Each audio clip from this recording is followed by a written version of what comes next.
All right. What is up, everybody? No one in chat yet, but gonna get started doing a little bit on a mud farm tonight. Before we do some gold farm testing, I've had a lot of interesting thoughts about gold farming, done a little bit of progress off stream too. So gonna get to some of that tonight as well.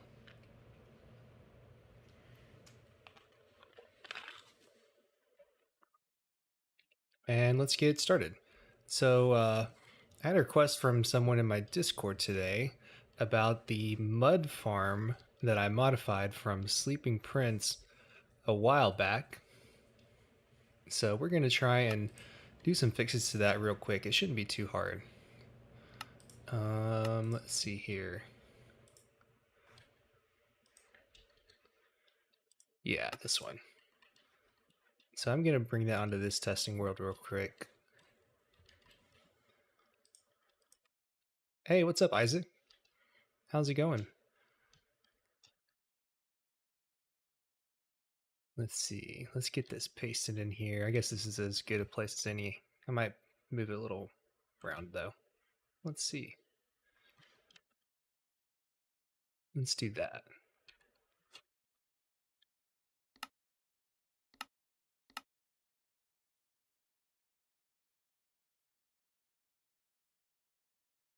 So kind of my goal is to fix some of this newbiness here. This is kind of from a while back, so the collection that I added is not very good, and we're going to get rid of it. And let me just get a building block too. I'm just going to like take all this stuff out.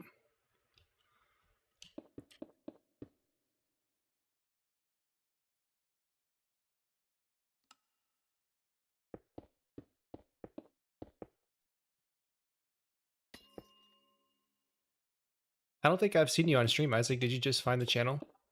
Just see it surfing around?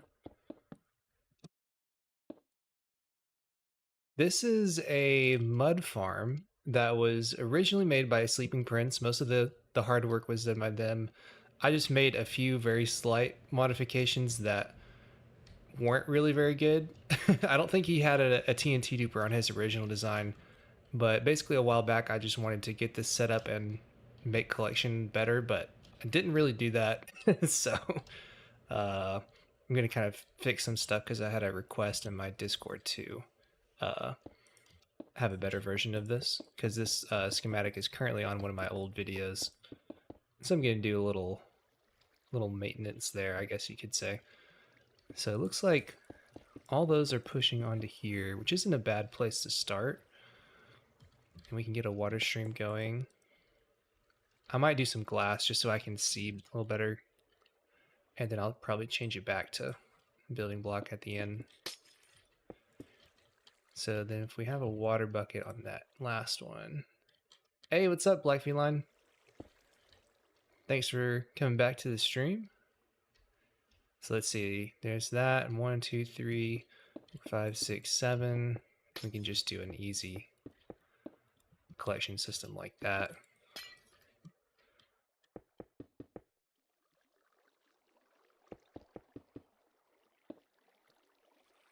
Let's see, I might move it one back so that I can just use one source here. Yeah, let's do that.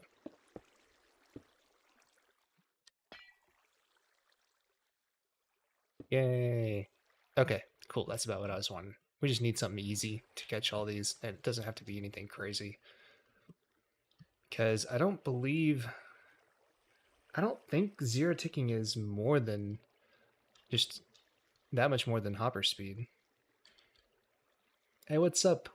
What's up, Amanda? I guess I could call you that. Or Pierre. Sorry if I'm saying that wrong. Pidara? Is that it? Did I get that right? I'm terrible with names. I'm sorry. Yes, it is. This is a rapid mode converter. And this is originally not my design back here, so that's one by Pidara. Oh, gotcha. Cool. Yeah, this was originally by Sleeping Prince right here. And so this is their design, and I didn't even think to put the link in the channel, but you can search it and find them pretty easy. I should have put the link in the description. I forgot before I set this up. I was kind of in a rush. Let's just get a real easy collection system going here first.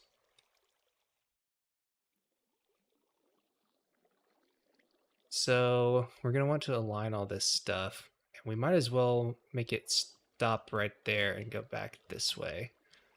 I'm going to put a block here just so this won't all get messed up. So then we could probably have it just run into a chest right here. And then come back this way, which should theoretically align everything, I hope.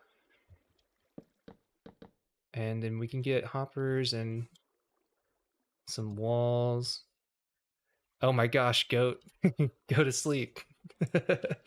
I hate that my schedule makes it to where I can't be super active whenever you guys are all going to bed. Oh, thanks, puns. I appreciate it, y'all.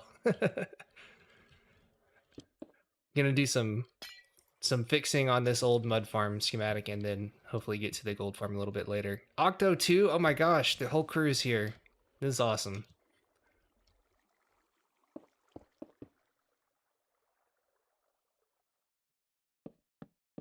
We don't even need a sorter or anything. So actually, it might be best to not have these on this side and just have them sticking out over here. Maybe we should have the whole thing. No, we're going to have to move that. It is going to have to be out here. Oh well, that's fine. Not a big deal. It could be slightly more efficient for space, but honestly, if you're building this, you probably don't care about that a whole lot.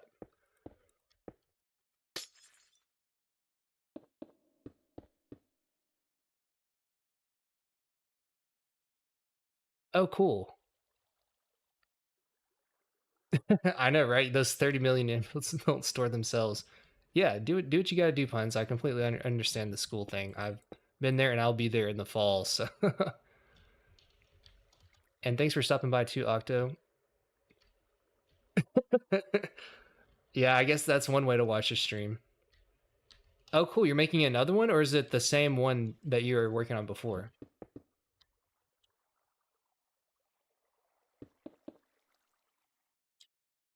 So I'm pretty sure the water stream can still push the items like this.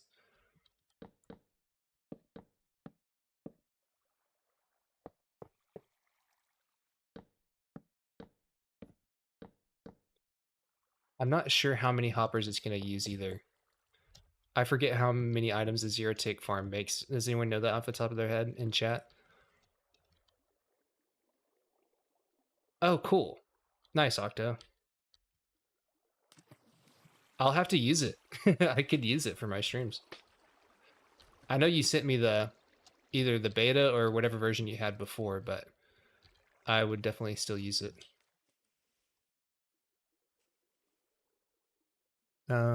That's not what I need. I need a pressure plate. And let's do my favorite wood, bamboo. Oh, no, that's not where I need that. And we can just empty that out right there.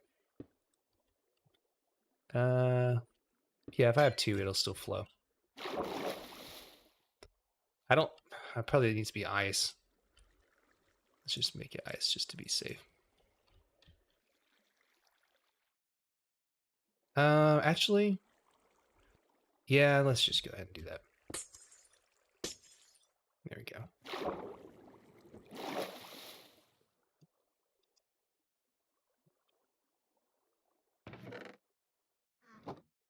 I can kind of do storage tech. This does not even count. So now when we get a lot of mud,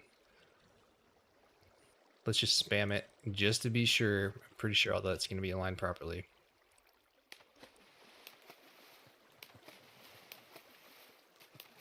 Those are probably all go into like the first one, but yeah. Oh, that's going to lock that. I did not even think of that. I'm stupid.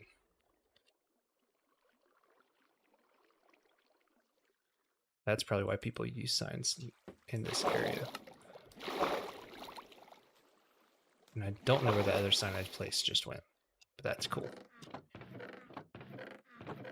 Okay, yeah, so that one locked, so it didn't get hardly anything in that one, but we fixed it, and it looks like all the other ones are working right, so that should be fine just to see which one of these gets the most traffic. And if they're all full up, we can add maybe another one at the end. Maybe we can have like a little extra system right here just to see if anything went past. I don't think it will though. And I need to change that to a wall. And then that way we could see if something, you know, didn't get picked up by any of these hoppers. Okay, so then that's done for now. So that's good enough. And let's see what we can do about this duper here. So it's not a terrible design. It works, but there's a lot of unnecessary stuff, and I have a really sick one that I was introduced to recently that I'm going to put in here instead. And which will be much, much nicer. So there's got to be a better clock I can use in this too. And we even knew at the time that this wasn't like perfect, and we still just wanted to get something in here.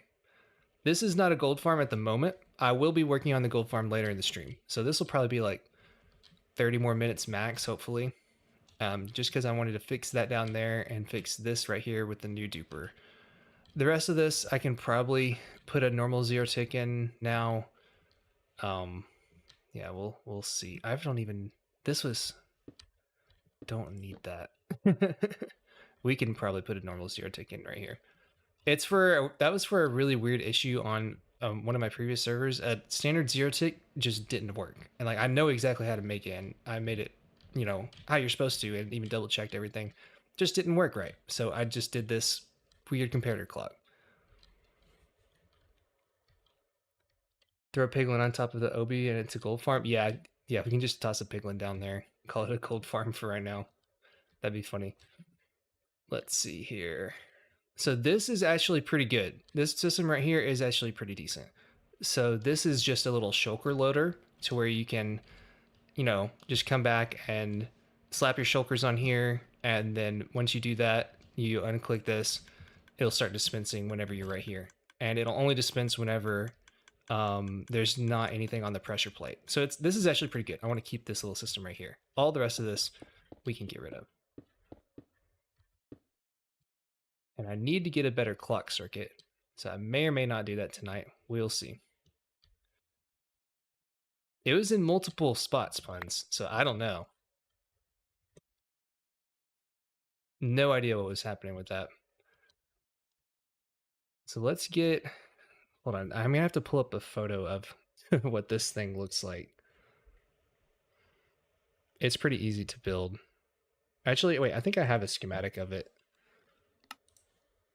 Do I have one? It wouldn't be on there. No. My Lightmatica file sorting is terrible. Yay, I have it. Simple TNT duper. Hopefully that's it. Yay. Okay, yeah, that's what I wanted.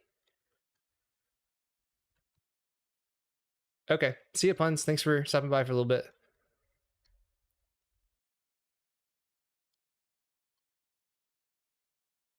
Oh, is that what that other piston's for? I always kind of wondered that. I don't think I ever actually knew that. See ya, Puns. Okay, I might want to flip this around. Because I believe I can't remember which spot exactly is the one that drops. Let me see. I mean, we can always just test it, but I want to say it's... Where was it exactly? Because when this pushes, then it would be right here. So I think this is the spot that drops. That makes sense. I think that's right. So then this observer can be anywhere. So we're just going to want to make sure that this block is above the thing. And looks like about there. And I'm just going to take this out.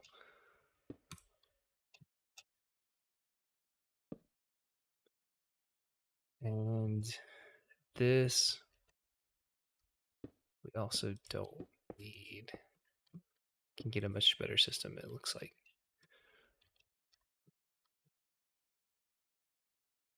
So that is correct. I don't know what height I need it at though. So we need to get a clock figured out for this. And I mean, I know there's always like silly string. We have more powerful T flip flops now to make things shorter because of the copper bulb. Um, Ideally, just want to make this as cheap as possible. And it needs a pretty long, well, not like super long, but a good amount of time in between TNT drops. Because all the mud has to be pushed and then it gets pushed down one by one. So it's not going like insanely fast down here. And honestly, even if it's like pretty or not super frequent, it should still be fine. The problem is my basic knowledge of like clock circuits is not really the best. I haven't really like worked with a whole ton of them. Yeah, the etho clock, yeah, that's pretty standard, but that's typically better for like longer timings than this. This is a pretty short loop. So maybe that's a good thing I can study is short loop of redstone clocks. I might hop into my old creative testing world and see if there's anything there, but I don't think I had anything like this. So I mean I could always just do a boat clock, and I think that would work perfectly fine. Honestly, it probably would. It's just gonna be pretty big. And I don't know if I want that, but it'd be dirt cheap. Boat clocks are funny. I just don't know if that's exactly what I want to have here. I feel like I could make something smaller. Um, I wonder if a daylight detector would be frequent enough. It might not be. I forget. I think the pulse happens every like minute or two. Hold on, let me look and see. Just I don't think this will work, but I just want to see. Um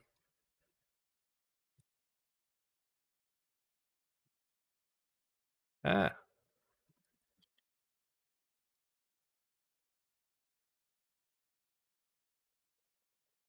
okay. So let's see. I don't think this is gonna work, but I know that these things emit pulses every now and then. I guess I could just see whenever this changes because the resource pack I have uh moves. Let's see. Okay, yeah, see, it just clicked. I don't think that's gonna be frequent enough though. And I think that that signal changes throughout the day and night, so I don't think it would always be super consistent. I don't think that's going to be frequent enough. Just wanted to spitball weird ideas. Um, we could do.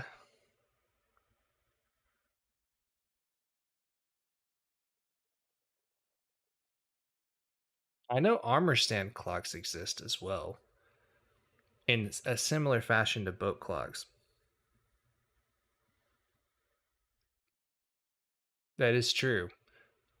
We could have a party making mud. um, I mean, there's also always just repeater spam, which is always a valid option. Let me just take a quick look on YouTube. We have a few people in stream right now though, so maybe I should just do the boat clock and call it a day. Let's see here. Sure. Above, oh, that's a good idea. If it's closer to here, then it would be a little bit easier to get the redstone line there. And we really only need one block here for a phantom roof, which should have already been in there. That's another oversight on my part. And I guess the rest of this is fine. That's a nice little lip there, I guess. We might could even put some glass in to have the illusion of safety. We probably want that open just because the player's going to be placing kind of like right here. So, all right, let's get the boat collect put in here. I might have to hop in my other world just to reference the design. And I might just make a schematic of it down here real quick. And I know the general shape is something like this. I'm going to make some bamboo stuff because I like bamboo. And so then it looks like that. This should work. And then we have, I believe it's a pressure plate here and here. And piston right there. I'm 95% sure that this is how this thing looks. And then we have just a lever.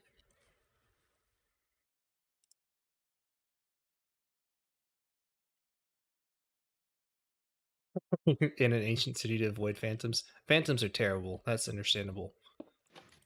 Okay, yeah. And so this just basically stops that flow of water, which stops the boat. And actually, let's do the raft. The raft is better. All my homies use rafts. And then we just get it in there. There we go. And so this is actually a circuit that I used on the mob farm. So you can see the hitbox getting just kind of pushed around. It's pretty frequent. And I think if we took just a normal pulse from either one of these pressure plates, it'd probably be good enough. I'd have to make sure that they both make sure that they don't come too frequently. But I believe that should be perfectly fine. Yeah. Okay. So let's get this little schematic made. I needed a schematic of this anyway. Let's see here.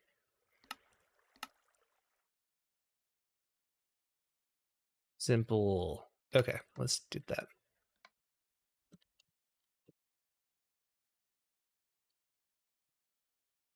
And I don't think I need. Oh yeah, I'll need the lever. I don't really need the lever, but I'll go ahead and get it for the schematic just in case. And that's pretty much all you need there. And let's just save that. I need to organize my whole system here.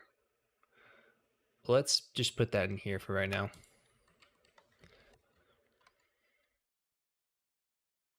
And then we can kind of mix and match it and this with the schematics.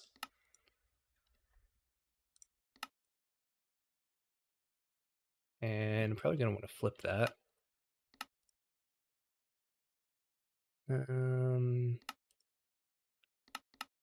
Let's do that way. And maybe flip it horizontally. I don't know, maybe there's a better way to do that, but let's see. I don't know which way is. Okay, yeah, this way. So I believe that's the correct orientation. That would be the best. And it's cheap. Whatever else you have to say about this, it is dirt cheap. There's literally like, I think just like one redstone for the piston, and that's it. So let's see. I might have this up one because I'm thinking we need to take an actual line from, yes, from here and from here. So then if we had that like this, it'd be really easy just to run some dust. Very easy to run some dust directly under here into an observer. But the problem is if we run just dust, then we're going to get one on the on and off. And that's also not what we need. So we'd have to figure out a way to turn that into monostable. And we could just put a dropper and an observer underneath either one of them. And I think that would be fine. If we had just a, maybe we could just try one and see if one is frequent enough. If we made that into a dropper, we could have an observer looking at it, and then it would send a pulse. So let's just try it that. I don't think that's going to mess anything up if it's right here. So it should be fine. And then this is above the block. So let's go ahead and paste that. Yay, there it goes. And now that's counterclockwise, which for some reason makes my brain freak out a little bit.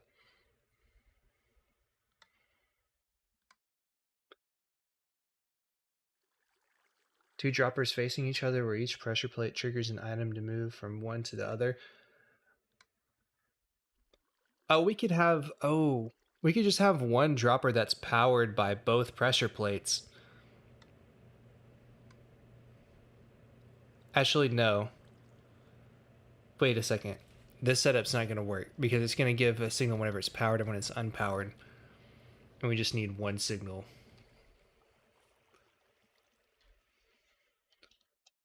All right, let's take that out. That's not going to work exactly there then. I'm big dumb. The boat just yeets down.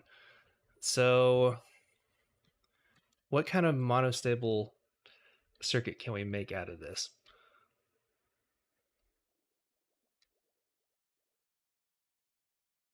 Dispenser dispense something per pulse. Dispensing something. I don't know if I want to make a whole lot of items going around though is a thing. Let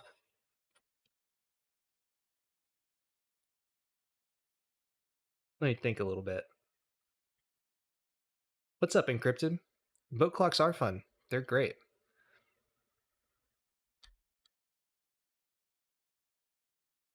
Spencer into a hopper with comparator. Yeah, I was thinking that. I'd like to avoid hopper if possible. Oh, what's up, Oat? Looks like we got a lot of people in chat. Observer looking at a copper bulb. I was also thinking about copper bulb. I'd like it to be a little bit cheaper if we can, if that's possible. Wow, I'm not used to night setting on my CMP world or on my single player testing world here. We just have the daylight cycle on. I'd like to hopefully get it cheaper than a copper bulb if possible. Just trying to think of what the best exact option is. We could have a normal, like a sticky piston into an observer. Like that'd be pretty good. I think, but that's not really cheaper than a copper bulb and a comparator. I'm thinking.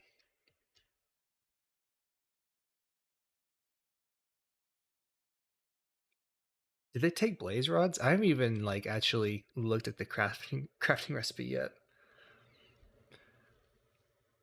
This isn't exactly an early game mud farm. Like, I mean, there's some observers and sticky pistons in here. So let's just do a sticky piston and an observer. I think that's fine. The rest of this is cheap enough. Like, I think that would be okay. I am gonna paste in the duper. So let's get that in here because I'm pretty darn sure that's in the exact right place. And then we can take this out, not with my axe. And so we have a sticky piston and then an observer. I think we can just call it a day at that. This isn't even, this is just kind of a get something made real quick because I'm going to do the gold farm testing later.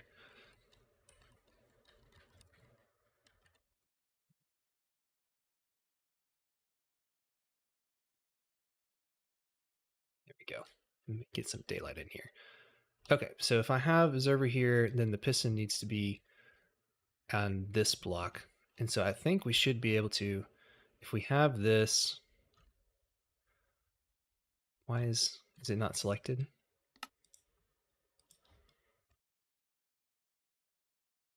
What? Why is it not? Are you not selected? I swear. Lightmatica is Ah, I think that was it. Yeah, okay. Lightmatic is weird sometimes. So then if we have it right here, it'll be powered whenever that one is powered, which is good. And we can run a simple redstone line from the other. So I think that should be perfect. Yeah, gonna make all the mud. Okay, so then let's just put this there. That's perfect. And we can have this facing this way.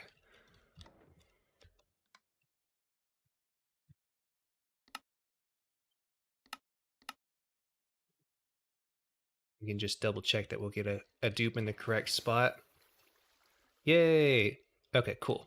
That's perfect. And that has exploded with plenty of time until the next one. So if we wanted to, we could double that very easily. And then if we have one, let's see, it's under this one. So we could do very simple setup. Very nice.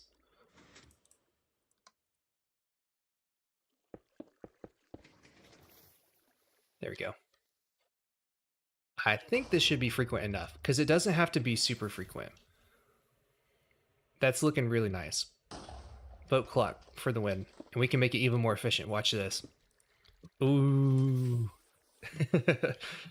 so much material saved. All right, so let's leave that going. I think that should be good enough. If it's not, we can make it probably twice as fast, and I think that would be all right. So then that should be everything there. Let's. I don't know why these blocks are here. Oh, it's the okay. That doesn't need to be there. The rest of this is pretty good. I believe the inventories did not paste, and that's very sad. I have to see what exactly needs to be in each of these because I know these obviously have to be all normal water bottles. So I think if I just fill those up, it should probably fix itself. I can't remember how many exactly have to be in all here. Maybe I did got that wrong. Let's see here. It has been a long time since I looked at this, y'all. I'm so sorry. That is definitely not right.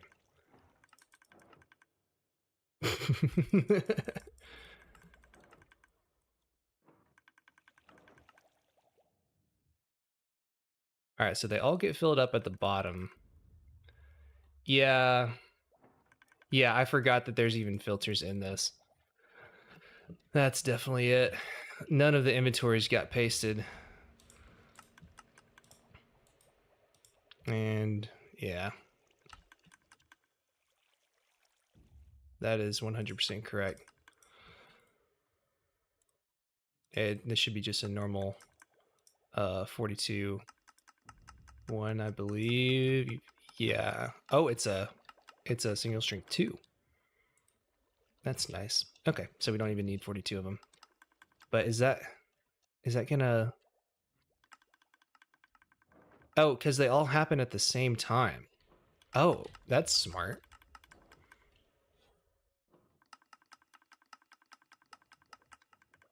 So because they're all going to happen at the same time... Oh, what just... I'm shook. How many bottles were in there? What just happened? Dude. They all got converted. So there's a definite way to do this, and I did not put it in the right way. Because that's getting that whole stack of 30, however many. All right. I'm sorry. I'm noobing it up on the stream. It has been a long time since I messed with this farm. All right, so we're going to get those. We're going to put all the sticks in first. Because I believe having all those in at the right signal strength is what we need. Because we only need one of these to trigger the end of this, right? And I'll probably have it take another look on my other world what exactly the filter setup looks like. I can hop back on my old survival world where we made this, just to be sure, because the inventory is not pacing properly on my Lightmatica, unfortunately. Let's see here. So, I mean, I feel like I should be able to get this working easily, though. I just haven't seen a single strength 2 set up quite like this. So what's the threshold? No, it's still 1.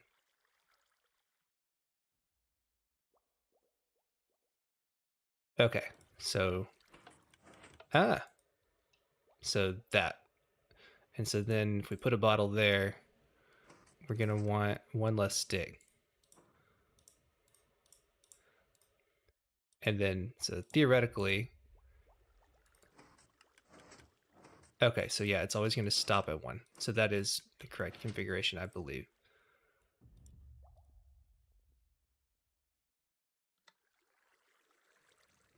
That should be working. No, how did we get more? No, I didn't even, what? The sticks? No. Oh my gosh. What kind of nightmare filter is this? All right, I'm gonna go. I'm sorry. I'm gonna take a look at Sleeping Prince's video. Actually, I'm gonna hold on. Do I have the my actual old farm? I don't believe I have it yet, but I have it on my computer. So I'm gonna put that in my Minecraft folder. You guys won't be able to see this because I'm just streaming the window, so bear with me just a second.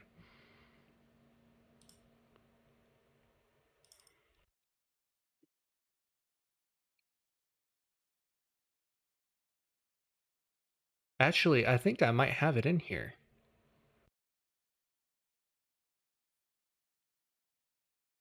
Let me see. Yeah. Okay, I think this might be it. We can just take a look at what it looks like over there. And it has been a while since I've been on this world. I miss the PvP arena though, man. I have to bring this back. Problem is it'd take a very large effort to put this on Spud Central. But I do miss this PvP arena and I want to get it looking better.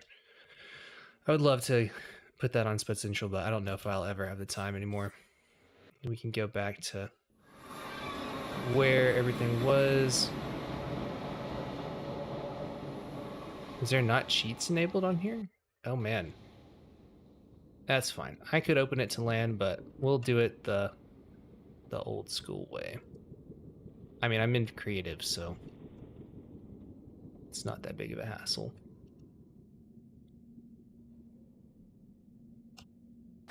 And the farm is just over here. This is where I had the cat porter set up too. Oh, this is from before we changed it to the new version as well. But the mud farm is up here, along with my wheat farm and a few other small farms I had built that aren't mine up here. So let's take a look at what everything looks like in here. So those are filled with water. Okay, so there is 18, but it's all glass bottles. Then why was it breaking whenever I was just casually filling up the filters? That's got to be correct. And so all this, I mean, that's not going to be... Let's see. Okay, so these boats distribute to all of these hoppers down here, which send it into this system. So theoretically, I believe the only thing we have to do is get the filters. Then I don't know why it was behaving so badly. All these are full of water bottles. There's some amount of water bottles in all of those. Okay, so we can just fill up those boats completely with water bottles, and they should distribute after we have all the filters in.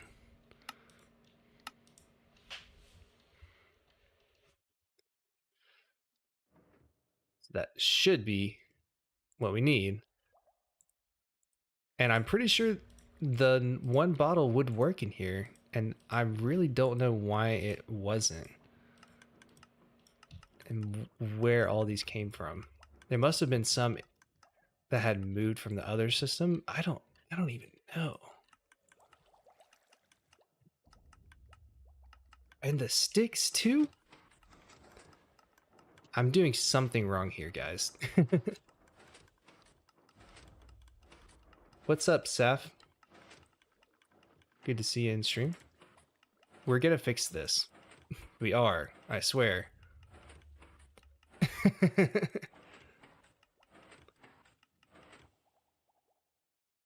Normal filters aren't bad. Like I'm great with normal filters. Like, how do they get distributed? So I think what might be happening is some of the items went through and they would get distributed to the other, hoppers in here, and that's why it looked like there's a bunch of crazy stuff going on.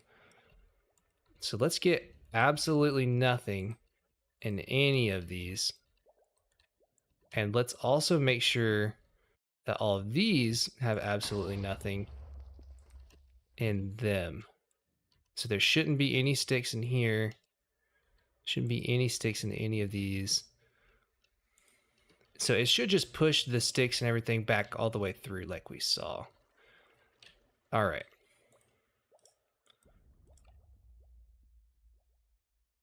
I really hope this is the last of this.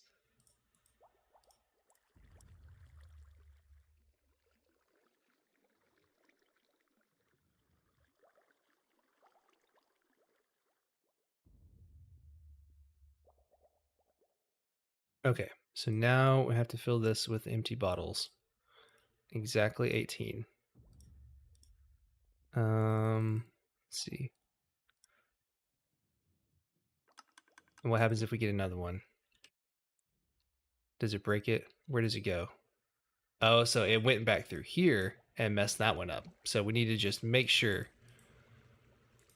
that we have all these correct. Okay. 18, 18. I don't know where that stick went. Oh my, what? Okay, so there's the stick. There's both of those sticks. Wacky. I'm not going to pretend I fully understand the ins and outs of that.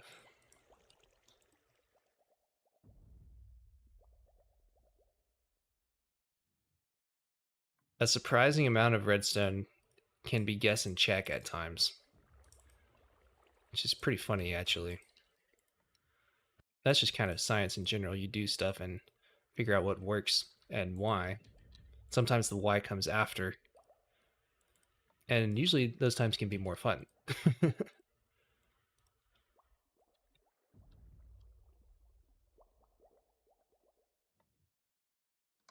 All right.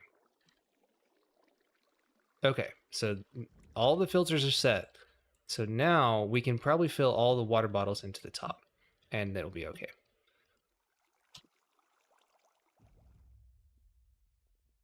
Okay, yep, so that's taking them out 3 at a time, and let's fill it up one more time. Cool, so that's exactly what we need. And I'm just gonna double check.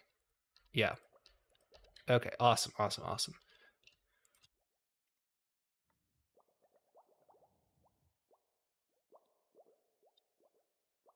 Yeah, sometimes it basically is voodoo magic. The deeper in you go, the more magic it gets. Yeah, I don't know how the sticks were crossing over these lines. I have honestly no idea how that happened, because theoretically they should stay in this group of 3 hoppers, right? I don't know. I haven't familiarized myself with the bottom of the system very well. I'm sure it makes perfect sense. I know it just kind of clicks all the bottles through there. I need to make sure I didn't just accidentally put something that didn't need to be in there. Okay, it was a bottle then. Okay. Excellent. Dude, I have my TNT down so low, like I can't even hear this. That should be in here. Oh well, it's fine. We don't need to. All right, let's see if this will keep up. I'm really hoping that it will. And I believe everything in this should be working properly now. Let's put this on. If I put it right here, it should power it fine. That's just the off switch. I mean, right now it's not even, it shouldn't even matter. And we need to get the zero tick piston in. So that, oh, what's the system exactly for that? It's a torch underneath, right?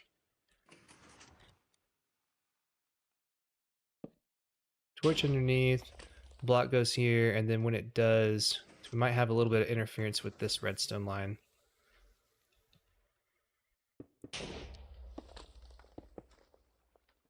Let's just put it from this side.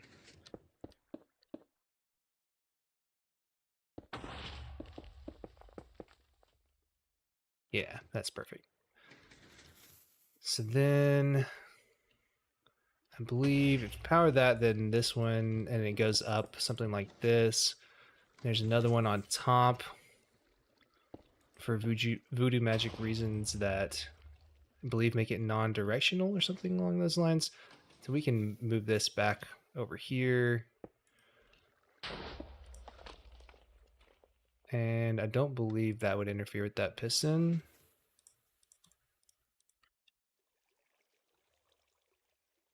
And then 6 is 2 overflows. Yeah, the next hopper, so the 6 will end up in the 4th.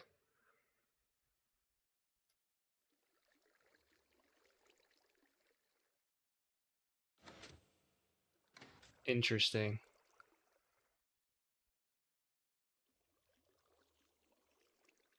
Yeah, I believe that's update order as well. Okay, so this would just be up here. I want to say this is the correct design. It has been a little bit since I made one of these. And I also believe that shouldn't be affecting that piston there either. So let's see. And this doesn't need to be mud. Let's just take all that out, honestly. And so this is an optional little concrete converter in here too, which I think is neat that you could just have both of those. And this is a little switch I've made to essentially stop the mud from happening. Essentially, if you just wanted, harvest concrete from this thing, which I think is pretty neat. Okay, so let's put a little. I don't really need dirt in there. I can just see if this is working. Okay, yes, it looks perfect. And I don't need anything right there though. So let's make sure I place this right. And something's messed up. But it looks like we got it converted.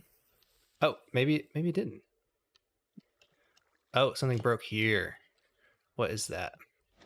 Oh, the trapdoor. I'm so stupid. That, of course, that wouldn't mess that up. Oh,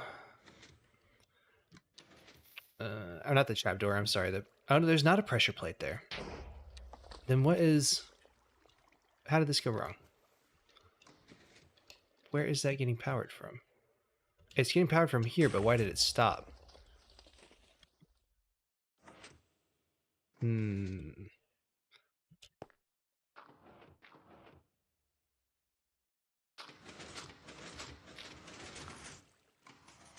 So that's whenever it pushed down. How does that get powered? Why does it stay? Let me look at Sleeping Prince's video real quick.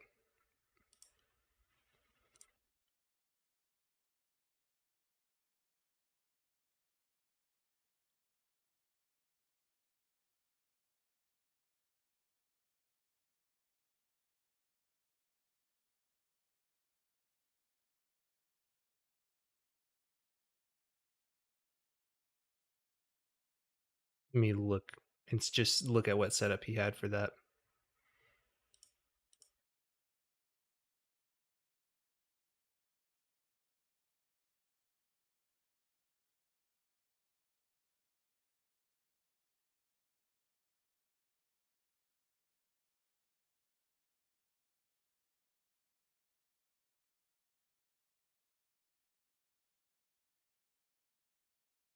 Okay, so I think it is. He had a better system than I did.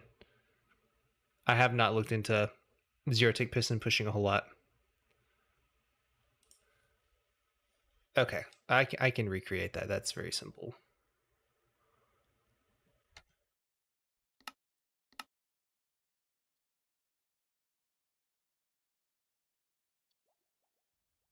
So we need to take this out. Better system. So right here, we're going to turn this into glass, and we're actually going to have to move this back a little bit. So it's going to be, so this is just a dropper facing downwards with a dispenser and redstone above. I can just take a screenshot of what that looks like and recreate that right next door, because I don't need that trapdoor or the pressure plate. Why am I calling pressure plates trapdoors tonight? And we need a little bit of glass. I need to turn off my hitboxes. I don't know why I had those on still.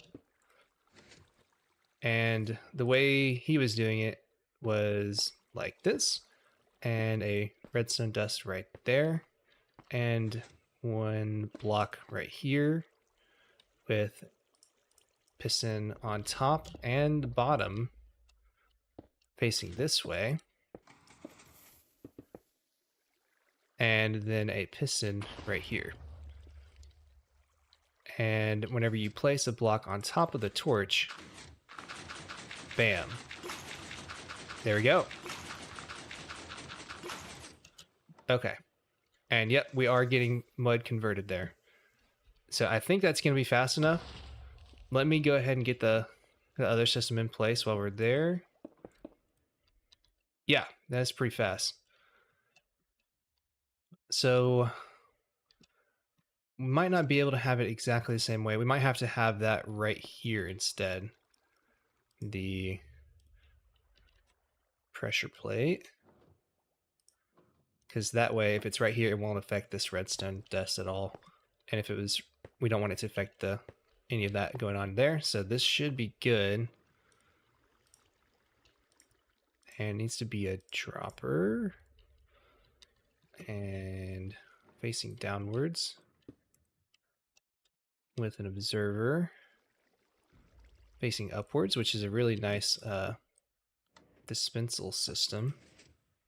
And I think that it's supposed to be pointing upwards because it's supposed to power this, which quasi-powers the dropper. Something along those lines.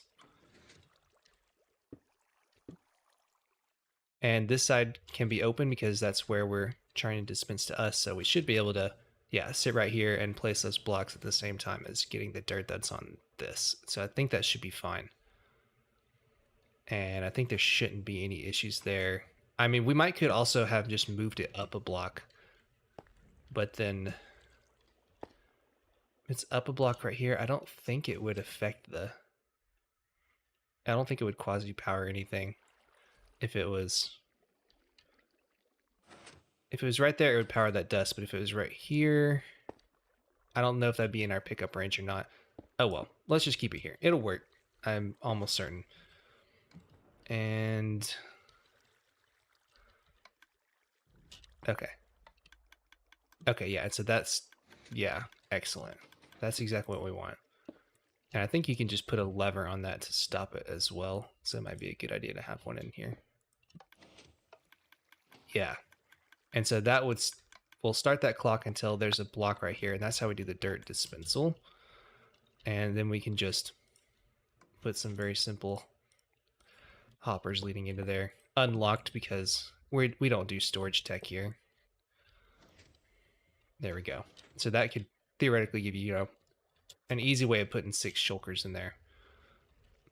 Maybe we could do some dust, but I think it's all right. And all right, so I'm gonna get a bot in here to place dirt. Actually, I'm just gonna do it for a little bit and see if this starts to break. Let's see where the push limit is for this. So 1, 2, 3, 4, 5, 6, 7, 8, 9, 10, 11, 12. So theoretically, we have even more space in here. And we could also move this up a little bit, maybe. I don't know if that would affect these hoppers or not. We could find the spot where it starts to, though, for sure, if in case this is not fast enough. So let's just run this and see how it does for a little bit.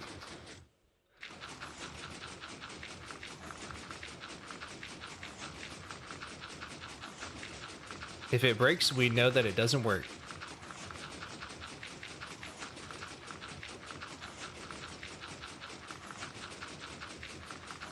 Seems pretty quick to me, though. Oh, it broke. Temporarily. How many are we going to get from that? So that was right here. One. It might have fixed itself very shortly after. Ah, we might have to. Maybe we could put an observer on this? Would that be... That wouldn't be too fast, would it? Let me... Hold on, let me just take a look and see.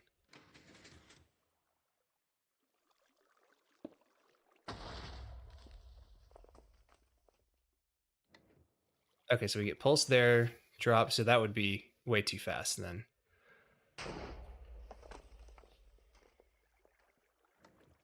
So maybe we could...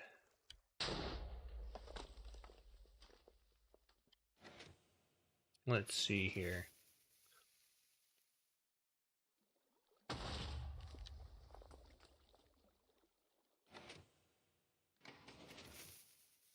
We could just... I would say that we could do more pressure plates in here, but that's not really possible with the water stream, is it? Would it be possible to turn this into a boat clock that circles around 1, maybe? Let me see. I'm gonna turn that thing off there. I know, I just need a cheap and frequent clock. That's all I'm asking. This might be what we need. I think this should work. Maybe? Nope, that's wrong.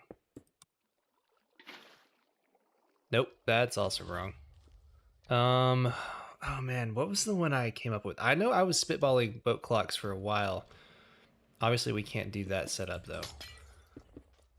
I think it will work in the shape, and that's waterlogged. We just might have to move the trap doors and also rearrange the water. So if this is there,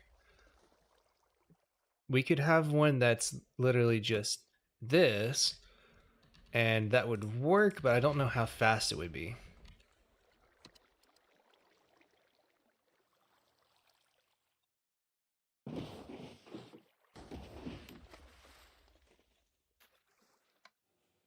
Okay. And that does not work, actually. I'm dumb. So that would need to be right here. I think would work, because then it would push the boat back into that. Might be better. And that just happened. For some strange reason. Dude, what is what? How on earth is that occurring? Okay.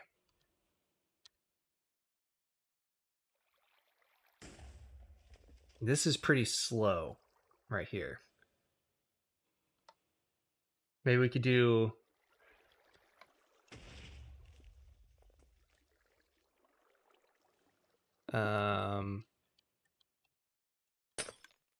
no, that's not what I needed. Oh, no, that's not where I needed that either.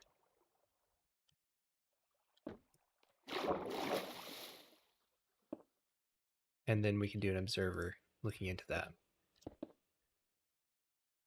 And I think that might be more frequent.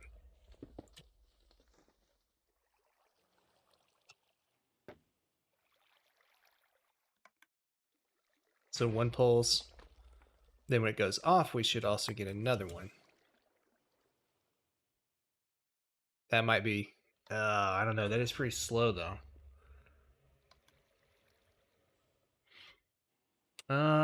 Anybody other got any other ideas?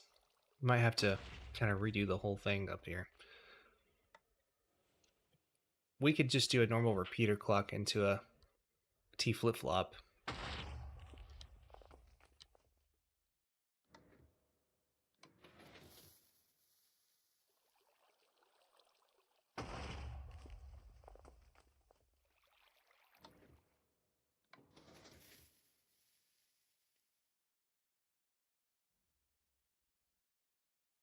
Hmm.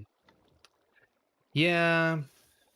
Let's just admit defeat and well, admit defeat for now. I could probably get something working that'd be cheap along these lines, but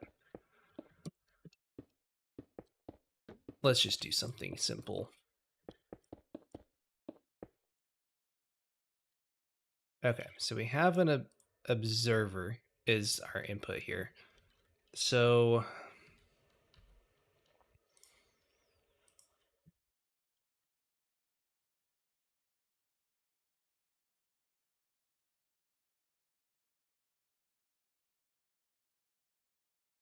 I still have. Why do I still have hitboxes on? I thought I changed that.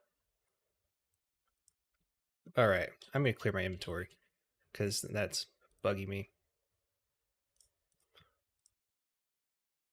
And let's get some of this and probably comparator and repeater and copper bulb.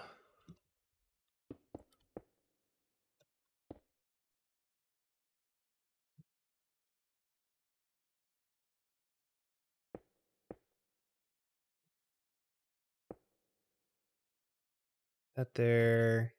Could have a sticky piston here. And I feel like this is getting overly complex.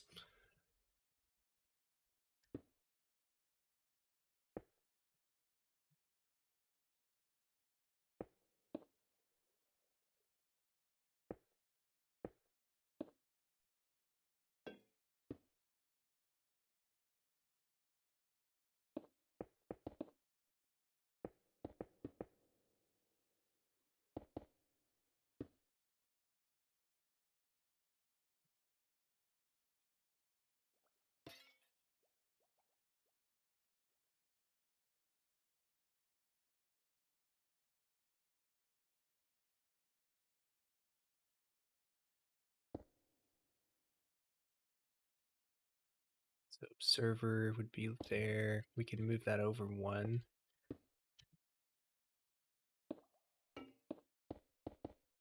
And have this on this side, perhaps.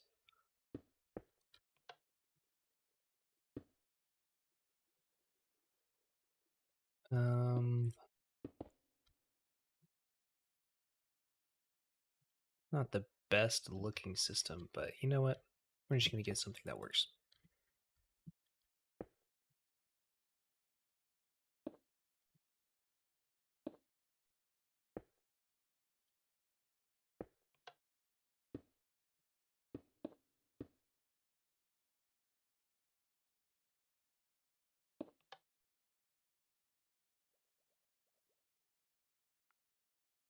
Maybe that will be what we need. It's not super cheap, but it's not crazy either. So if an observer's seeing this every single time, then I believe that should be good enough. Let's make sure this doesn't break. Let's just see how that works.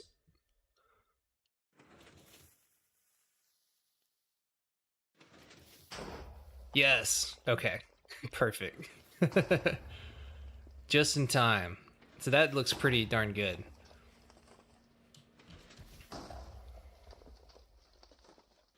Um, that's a good idea. Triggering it every time the piston's pushed down, but it would happen too fast. We could cop flop that. Yeah, we could do that. We might could cop flop it. Let me see here. That'd probably be a lot cheaper than all this, huh? If we add like 2 rows of cop flops. Let's see. That is pretty perfect timing, but I do like that idea better. That is a lot cheaper.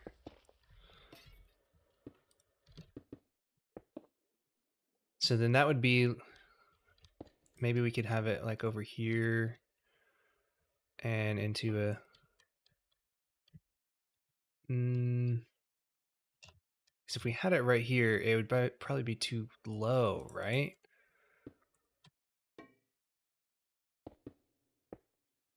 It would kind of poke out too far this way and have to circle back around.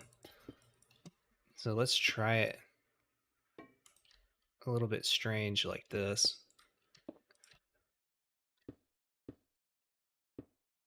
Let's try 2 of them and see how that does.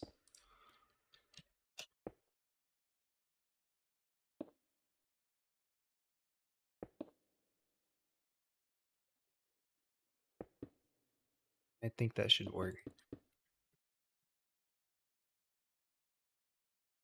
We had it here. Maybe we can make it a little bit better. I mean, that's not too bad.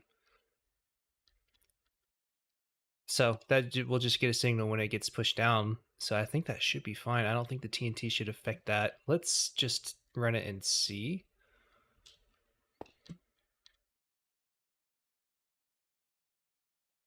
And hopefully that will be good. And something's still wrong. Oh, these got messed up. Let's see. That's because of this here. Yeah. All right. We can fix that easy. I'm pretty sure all the inventories should still be fine. Okay. It looks like some of these have been powered, though. Let's see if it works.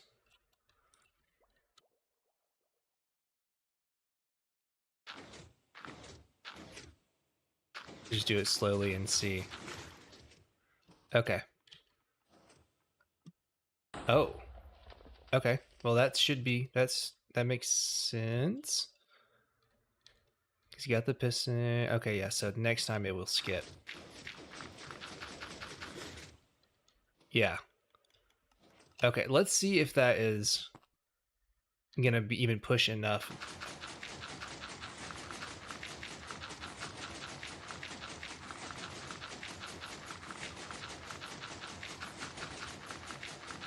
Okay, I saw a TNT go off.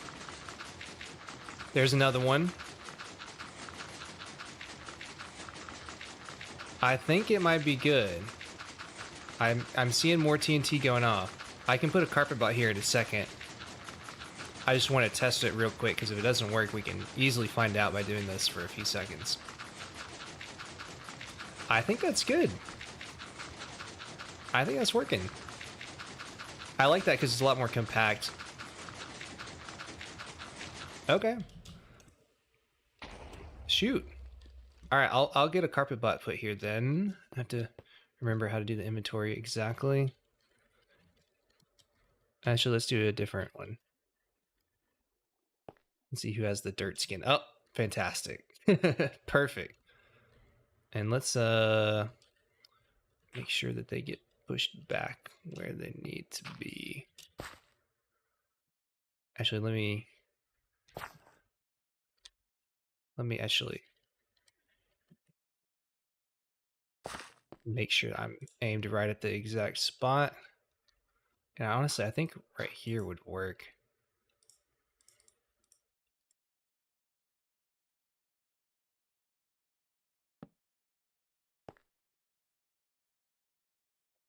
Oh, you could just do the repeater clock I had. Go look on the stream at the repeater clock I had worked perfectly. Go back like 5 minutes and you'll see what I had set up. It's very simple. Oh, there was a copper bulb on that too. I mean, you could. I mean, theoretically, you could just double the repeaters and it would be the same.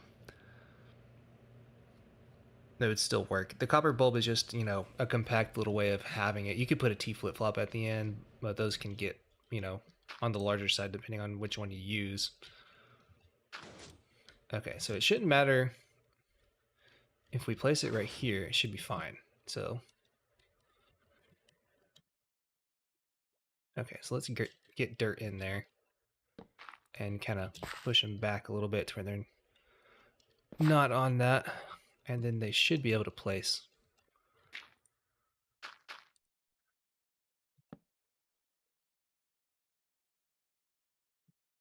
What is just dirt? What's the syntax for the amount? Let me see.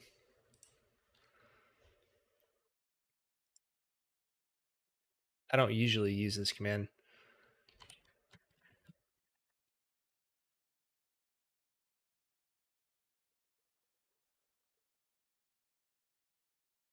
Player, item name, amount in brackets. Integer. Okay. Let's say, I forget what the full inventory technically is. Let's just give them 3,000.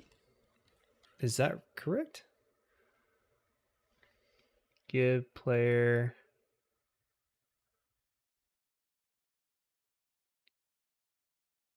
Maybe it's just the numbers. Yeah. There we go. 3,000 dirt. Fantastic.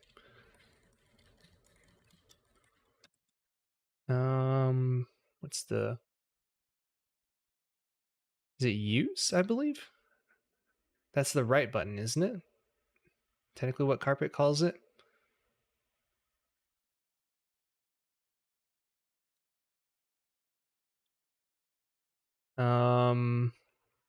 One tick.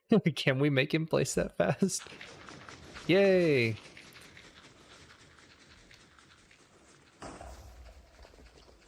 Okay, that looks perfect to me. We can get the exact rates for it then.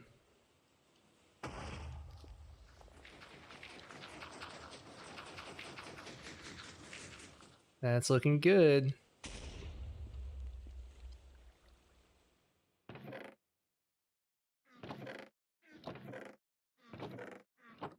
There we go.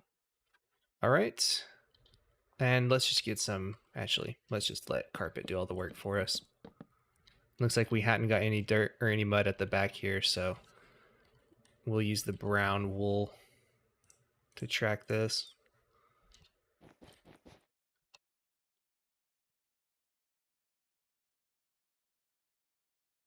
Okay.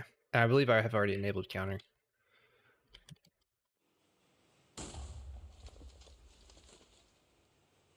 There we go.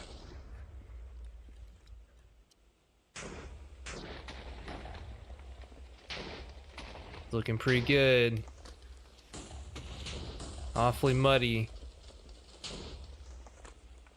Nice. 18,000 per hour, so probably 3 hoppers worth is safe.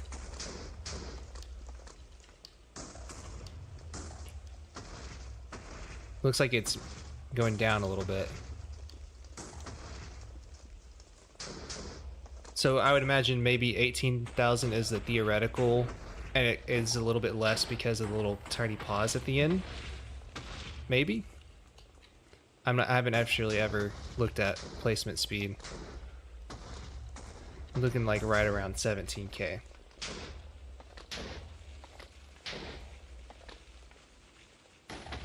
Hey, what's up, Matt?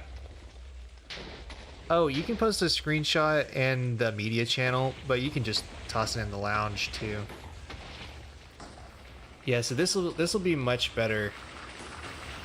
I guess this was supposed to be a phantom roof, but you can just have it, you know, right above the player for that, so we don't need this. And this system is still also good for making concrete. Oh my gosh, it's just chugging, man. Okay, so it is trending down a little bit, strangely enough. Let's do a whole hour. Yeah, so just do that first clock then. This is going to be really nice for in 1.21. Cop flops are really cool. That is incredibly loud. But this is a really nice little mud farm. I'm sure there are better that exist. I know Sam's working on one that's a little bit more compact, but at the time of making my clay farm, this is the fastest one that I could find anywhere. So it's really good design. Yeah, check out Sleeping Prince's video. He talks about it in more depth, and I'd like to actually go back through that myself a little bit more. But yeah, it's a really nice little mud farm. I have an old clay farm that would be awesome to update to 1.21. Might get to it eventually. Um, Another thing that would be really cool to do in 1.21 would be to make an automatic dirt to clay converter, because that's will be possible now. You would need a TNT duper for this. You also need a TNT duper for the clay balls after they've converted the mud into clay, and then you can craft them into actual clay blocks. So that'd be pretty cool. And theoretically now we can have fully automatic terracotta farms as well, because dirt farms exist. And so you could hook up a whole dirt farm to a whole mud converter, then convert it to clay, and then craft the clay into blocks, and then smelt all that clay automatically and get terracotta, which would be an absolutely Herculean effort. So looking forward to seeing if anyone does that. That would be pretty cool. Instead of like 6 steps, because dirt making is already pretty crazy.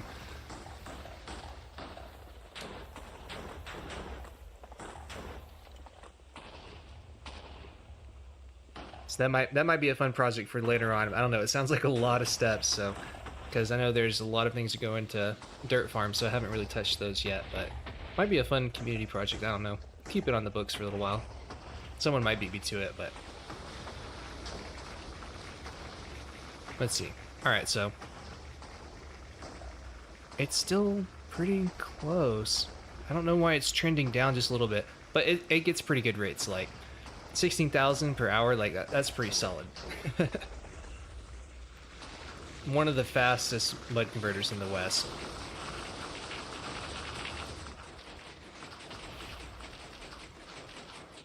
And there we go. We don't need that anymore. So yep, I'll get this schematic and I'll post it on my Discord for if anyone is in chat who wants it besides Pidara. Sorry, said that wrong. I remember you said how to pronounce it earlier. And let's get that.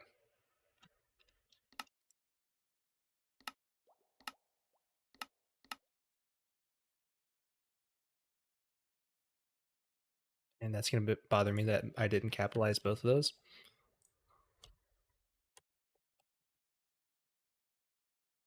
Actually, hold on.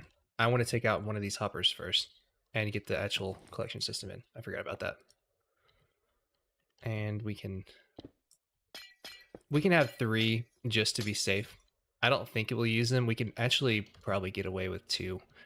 If you are having issues, you can always expand it very easily. And if we have 2, we shouldn't need this sign here either. What the heck? How did I get that wrong?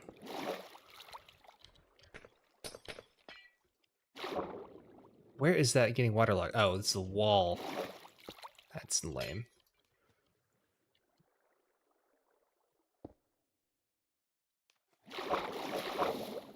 Is it done now? Are you finished? Good lord, did this one get waterlogged too? There's no way. How did I mess this up so badly? They're not waterlogged or they'd be spilling out. Is it above? Ah, that was the culprit. I was like, what? I'm so crazy. Okay, excellent. And I don't even need that ice anymore. There we go. That should be fine. And we'll put some chests in. Just for very simple collection.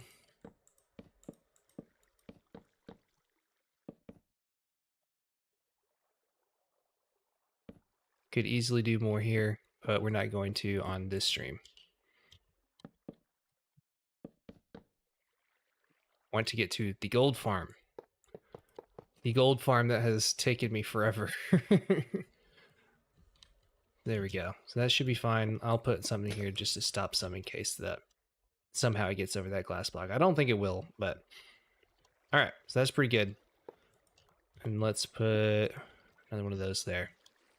And I think that should be fine. I'll convert that all to the building blocks and then we'll save that.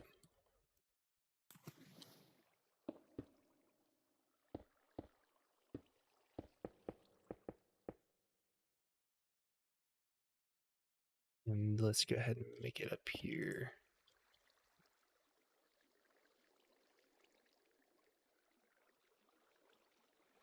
There we go. Perfect. To make it all one material. We don't really need it to be glass. All right.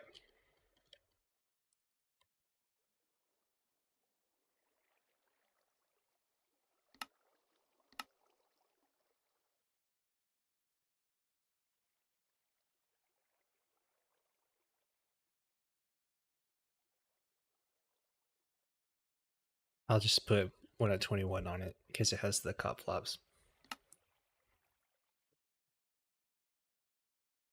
And actually, we can do this trick. Fantastic.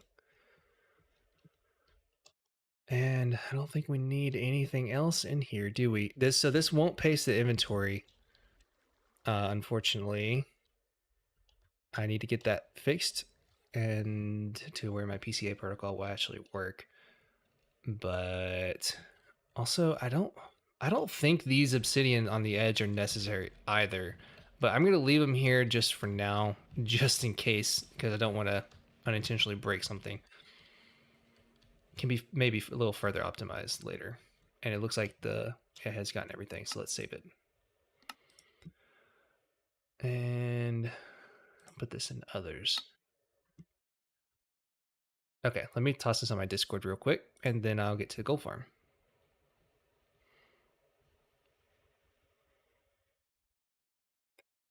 Is it a Lightmatic setting?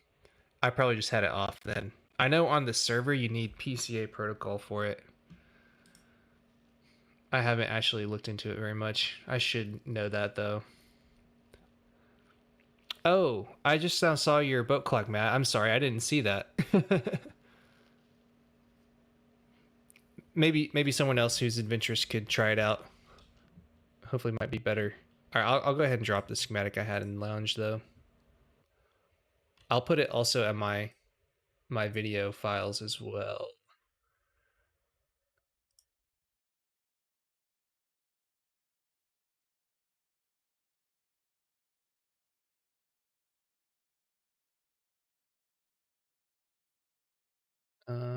Give me just a sec.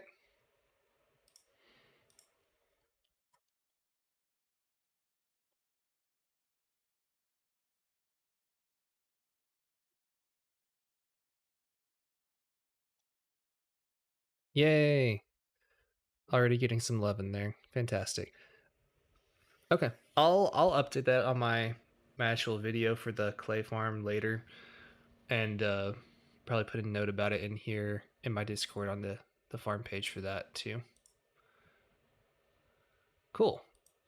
Sweet. There you go. Yeah, so if you want to experiment with the boat clock, feel free. But yeah, that's gonna be about it for the mud farm. Cool. That wasn't too bad. I've been meaning to kind of fix that for a while. It'd been bothering me a lot. So good thing I got that much more clean there. I love this TNT duper. It's so cheap. It's fantastic. All right, so let's turn that area selection off and get to the gold farm. So I have a portal right down here that I can use. This is also the world where I was doing all my dye farm testing, so you can kind of see all the iterations I went through as it kind of goes down the line there. I had a pretty fun version at first that was using a normal mob farm for the bone meal. Didn't really work out because it was a giant elevator and just was so big that I just couldn't make it like that, even if it was a nice design. So, oh, it does. Oh, fantastic. Good to know that it has the items in there. Yay. Okay, so now I need to find my gold farm, which is way over here. And this has also gone through many, many iterations as well. I need to make a whole testing world that just has nether waste as the only biome. I don't know how exactly that would work, but that'd be really nice because I've been kind of moving around in other nether wastes and instead of actually destroying the farm. So you can see how much effort I've gone through. This is why this is taking me multiple months, and this isn't even all of the ones I have either. That's not mine. That's the one I was referencing. But all the rest of these are ones that I made. And this is the current bartering system conversion that I have going on here for this. And it's pretty updated.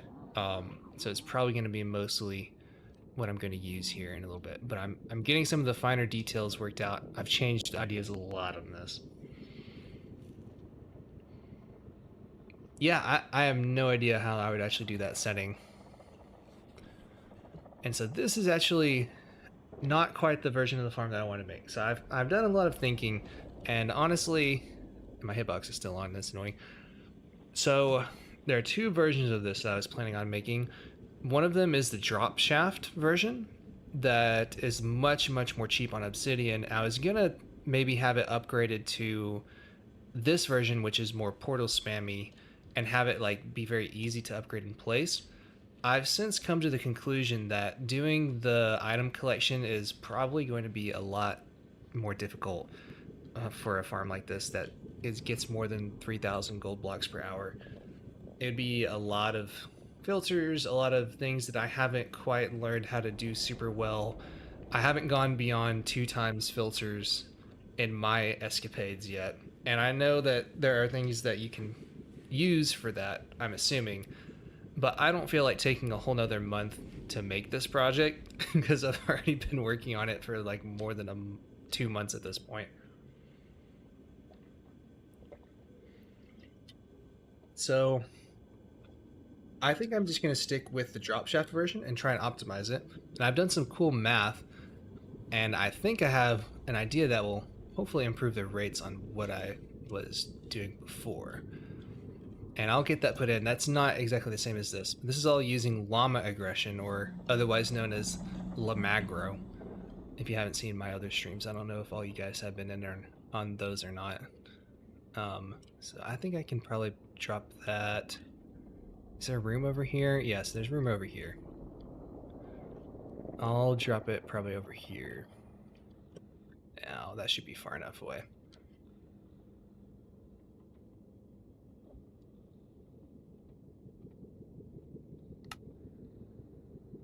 And this is literally all the schematics I've made of my gold farm in all my testing. Like, I've started dating them. There's just so many. I have to keep track. It's so difficult. Okay, this is the one I want to kind of go off of.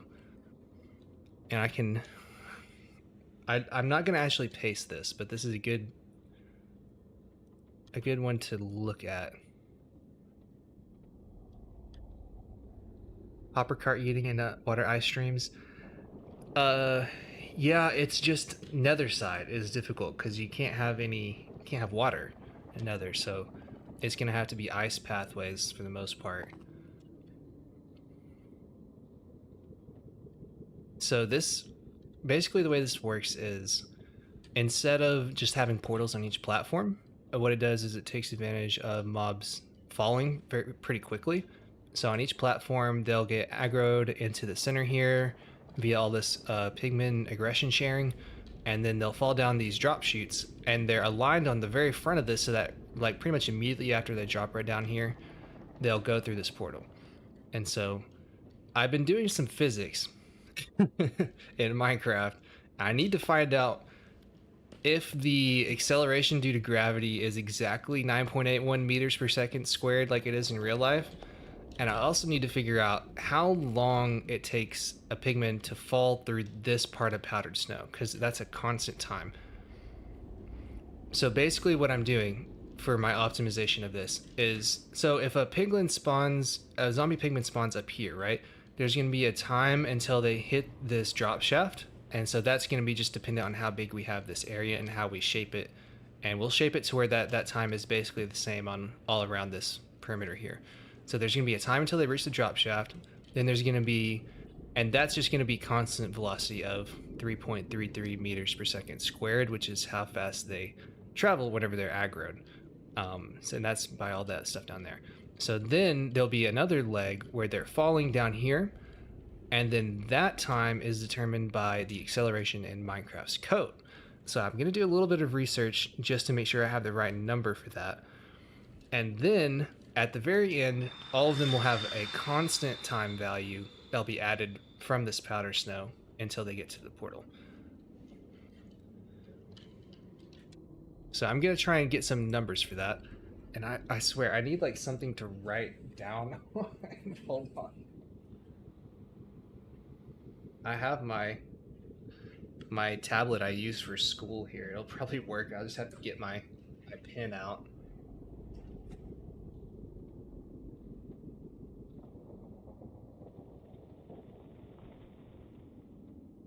I think I have enough battery here. Okay, so I can at least write on that. I have a this is so nerdy. I keep a calculator by my desk whenever I'm farm designing because I have to do like math all the time.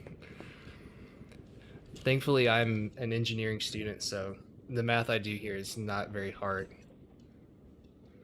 compared to some of the other stuff in my classes. Let's just get some building blocks. Okay, so I have an idea.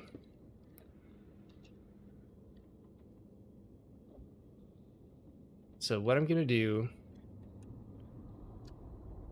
is get a zombie pigman, spawn him right there, and the game's frozen. So we're just gonna very slowly do some tick stepping and all that, and time exactly how long this takes. Because this time should be the same no matter how fast they're going whenever they hit it, because it resets their fall damage instantaneously. I'm going to double check the wiki just to make sure that's how it works, but I'm pretty darn sure that's how powder snow works.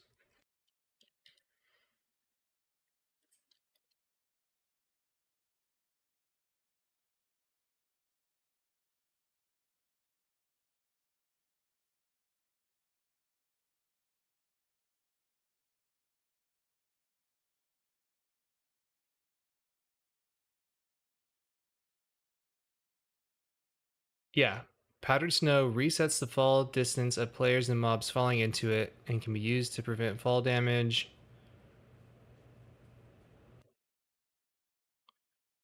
It doesn't say anything about acceleration, but I would assume it resets the acceleration because in all my testing, it really, really looks like it does. All right.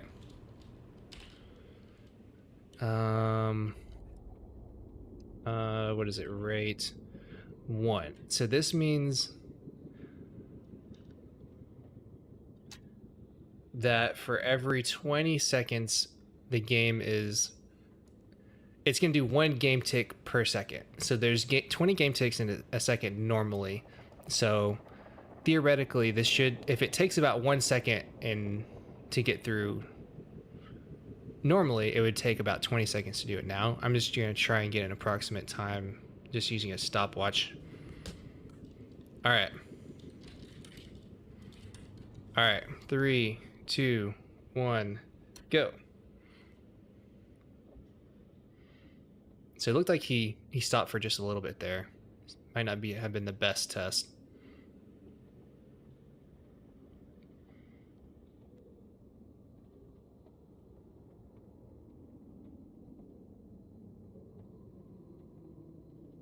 Okay, so that was 21 seconds. The thing is, it looked like he wasn't moving for a solid 4 seconds, which would be 4 ticks. So maybe I can just have it. Oh gosh, it's so slow. All right, so what I'm gonna do, I'm gonna kill him. I'm gonna put a guy up here, and then I'm gonna actually let's put one like way up here, because then that way I'll be able to see the clear difference whenever it stops.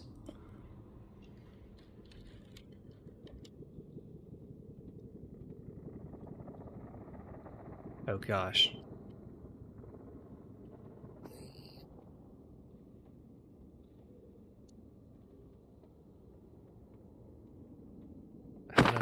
I thought I killed them. Did I not have strength still? Oh, I didn't.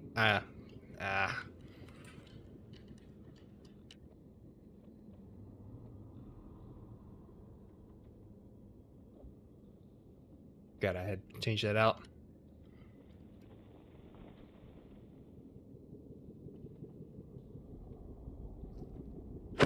There we go. Okay.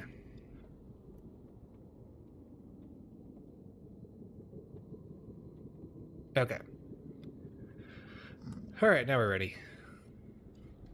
All right.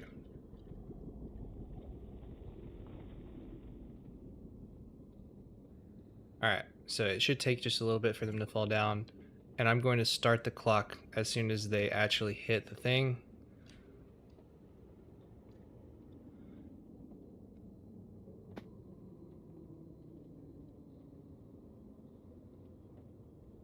Okay, so now this will be a pretty good approximation. Doesn't have to be exact.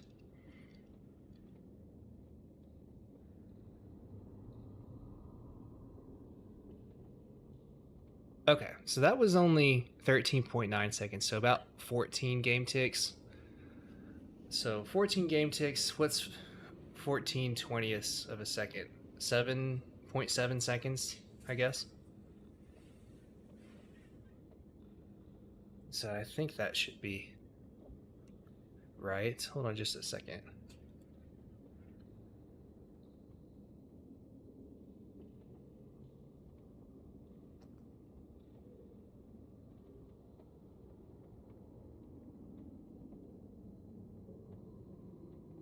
There we go.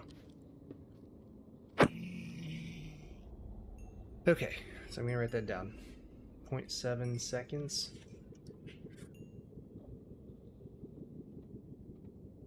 I need to get like, I wish I could share what my screen's gonna be on here. Because I am gonna be doing a little bit of math here, so I'm sorry. It might not come through exactly on the stream. I think this pen is out of battery.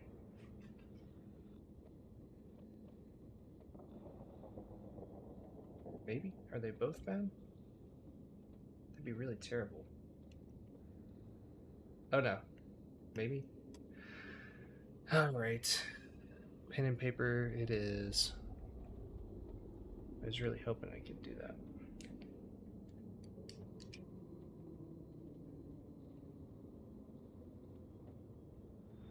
Yay, math. So fun. I actually do like math most of the time. Not all the time. Alright, let me find a piece of paper here that I can just make my scratch pad. Alright, so I have the equation that I got, and that was from the kinematic equations as well. And let me see what I had derived. Give me just a second.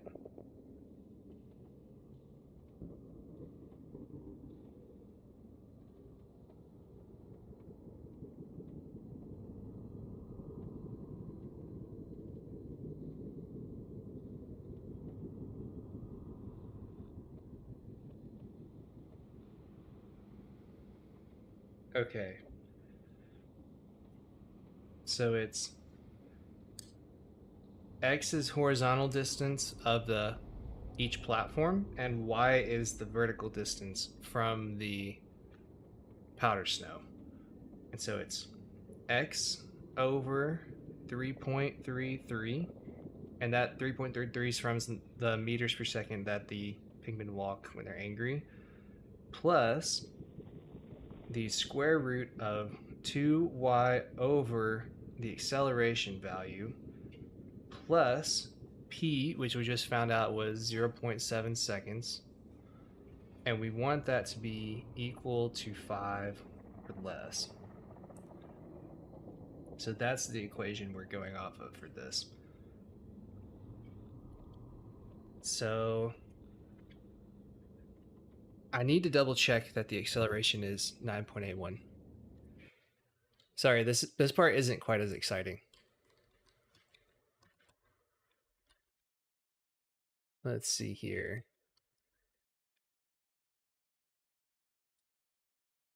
I mean, we could theoretically time it and double check, but I feel like someone's had to have asked this question.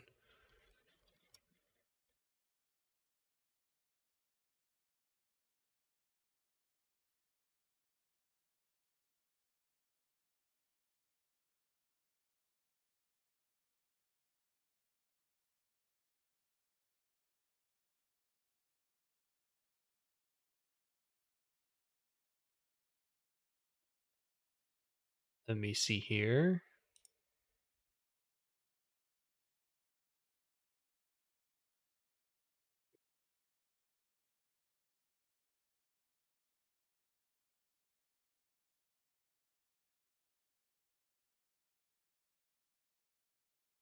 Hmm.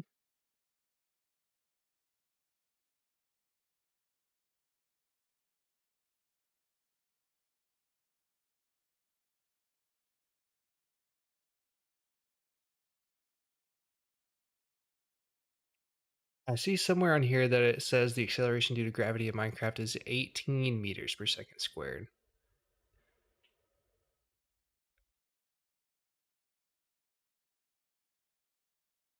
This is from admittedly 13 years ago.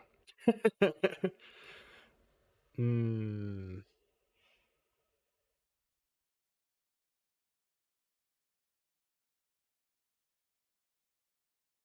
Let me search YouTube maybe.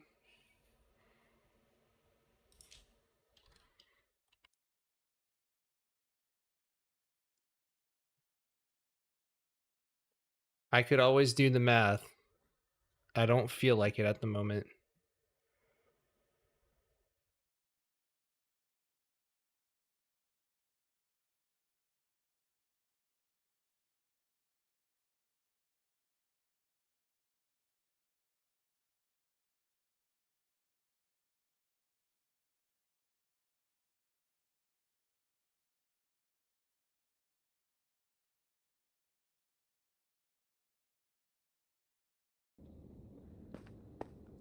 Yes, having them fall onto powdered snow would be a little faster, but the thing is, the way the fleshing works, it has to be done with lava, essentially. Because if I just had two powdered snow here, every now and then there's a pigman that sits on the back edge here and doesn't immediately go through the portal, and having the lava here decreases the lifetime for those a lot and makes them just not sit here. So unfortunately, it has to be powder snow to reset the fall damage. I haven't really found another way around that. I know that sweet berries also reset fall damage, supposedly, but there's also not an easy way to flush the pigment afterwards for that either. So I think this is about the best setup I can get. All ears if y'all have any more ideas though. All right, so I've given up. We're going to just test it out with real physics. We're doing physics on the stream tonight. Fun times. So let's find a nice even block. Let's go, if we can. I don't think we can do 100 from here. Oh yeah, we could. Okay, so this is 128, so let's go up to 228.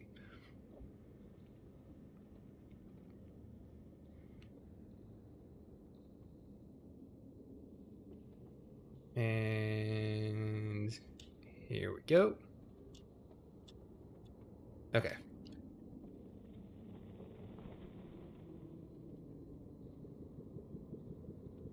Oh, I did 2 slashes. I'm used to doing world edit.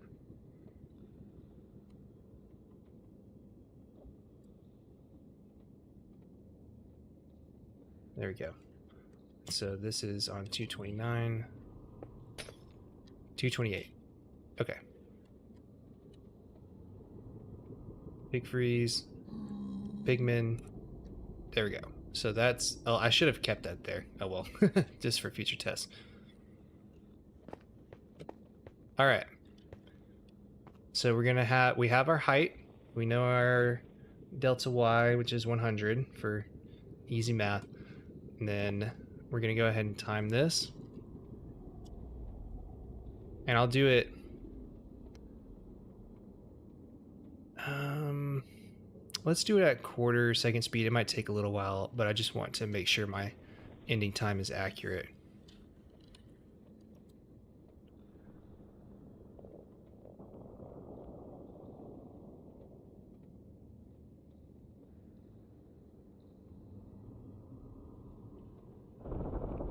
Okay, so let's go.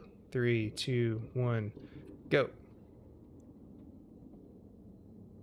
Hopefully the braking animation isn't throwing that off any.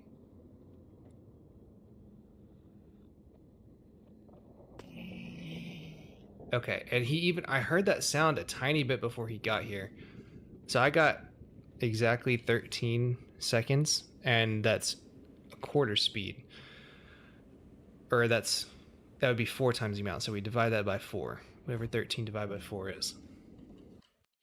Let's see here. Just over 3. What is that, 3 and a quarter?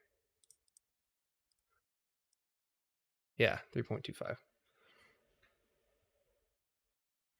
So then we find our kinematic equation for constant acceleration, which is, so we're trying to find our acceleration. We have our delta y, and we have our v initial. We have our time. Okay, so we're going to use 100 is equal to initial velocity 0, so that term goes away. 100 is equal to 1/2 times a times 3.25 squared. And then we solve that for a. Let me plug those numbers in real quick.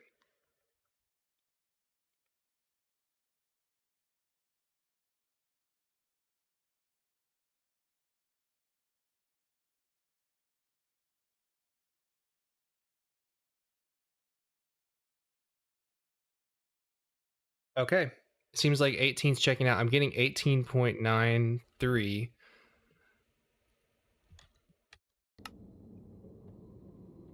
So I think that's pretty close.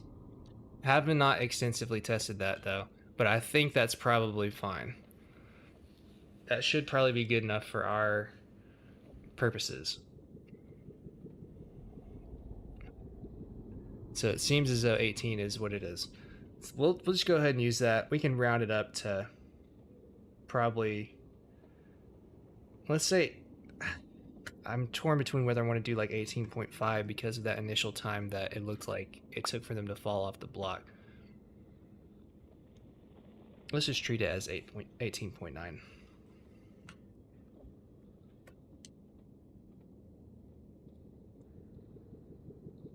That's pretty quick. So that's going to be actually better if we have an acceleration that's larger.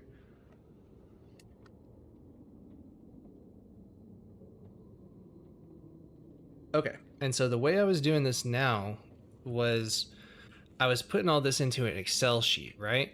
Because the thing is, I need to.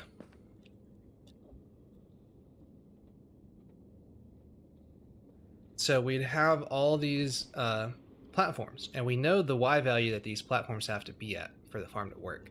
So what I was doing is taking, so this is the maximum value that we have for the llama setup with 2 groups of pigmen for spreading the aggro to the platforms. So this top Y value here is the last setup that we need. So there would be 1, 2, 3, 4, 5, 6, 7, 8, 9, 10, 11, 12, 13, 14, 15, 16 platforms total, minus maybe a few for the bottom for this version because we have the portals here. So I think I'm gonna paste this in and cut out all the magma and just start making a new one from scratch.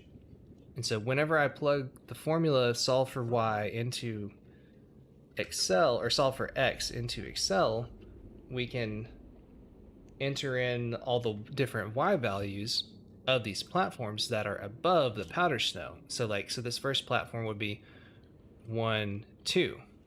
right? Because it's just 2 blocks above the powder snow, and then this one would be 5, and so on and so on. We have all those values. So let me get that going.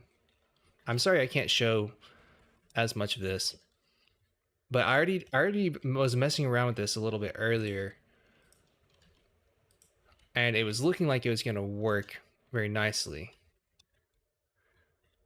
2, 5, 8.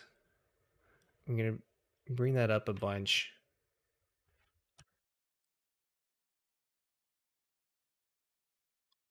And I'm going to make sure I know exactly where this is topping out at. I'm going to go ahead and paste this in as well.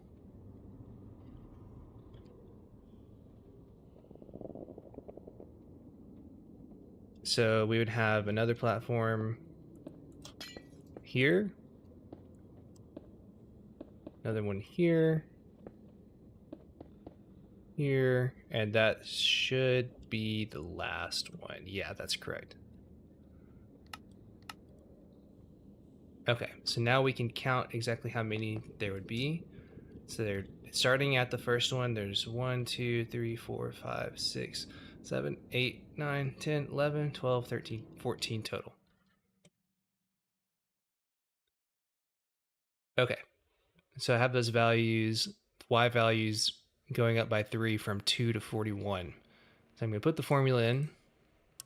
Let me make sure I solve it right first.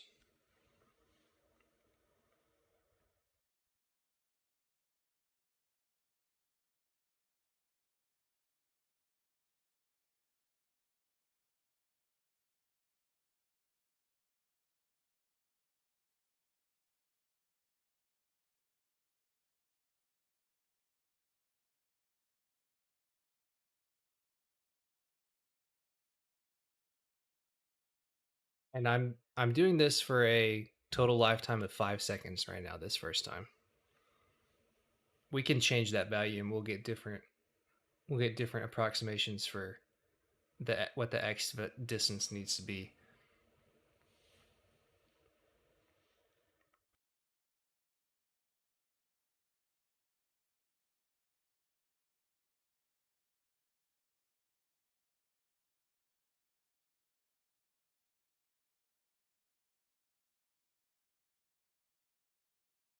Okay. So let me just enter this in.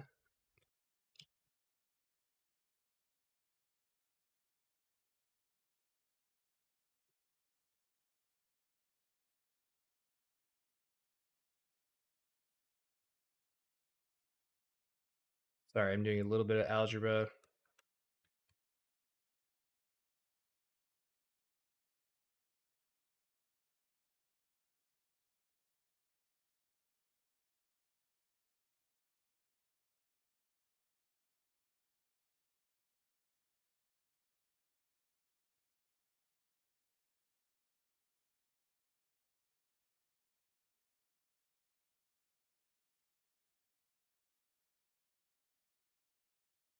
Okay, I'm entering that in now.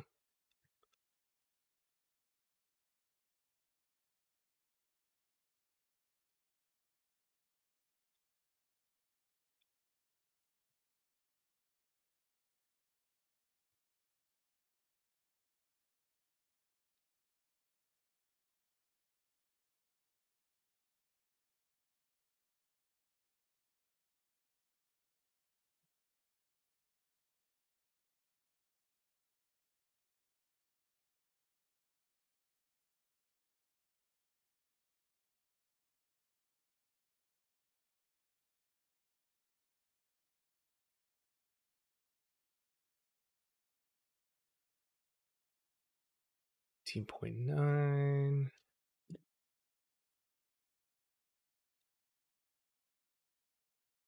Okay.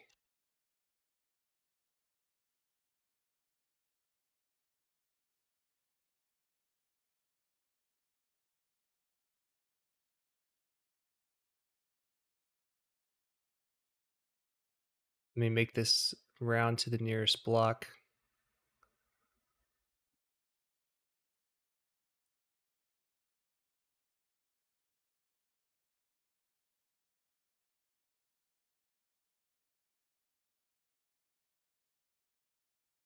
There we go. Okay, interesting. The having higher acceleration changed that looked like. So this looks a little bit more practical here. So if we want total lifetime of 5 seconds, first platform is 13, and this is the X distance away from the shaft. It has to be 13, and then the very top one is 7 away. So let's see how that works. That's going to be interesting to do. So we can assume that they're all going to be spherical. We'll get something pretty close. All right, so we're gonna spitball some stuff up here, and I think I want to try a different design than this. From the 4 portals, I think I could do 2 pretty easily. I want to see what it would do, how it would perform. So what I'm thinking is I need to make sure that a boat can fit in between here. I'm not sure if it can. I forget what their hitbox is. Okay, so if a boat can get in here, then we can get a llama in here. Minecraft is a funny game. So we're gonna get that up. And I need to change my music real quick.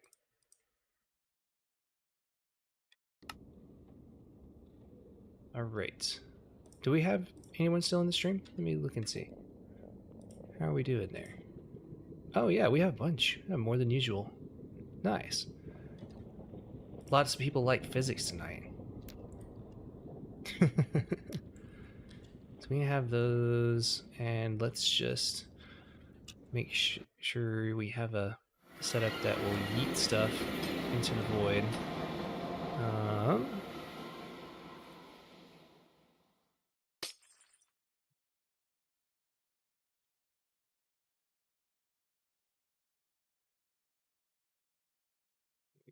So now we won't have to worry about pigment on the other side. Cool. Okay, cool. Awesome. Glad you guys are still in. So I had to be kind of doing some math off, so I didn't see chat as much for a little while.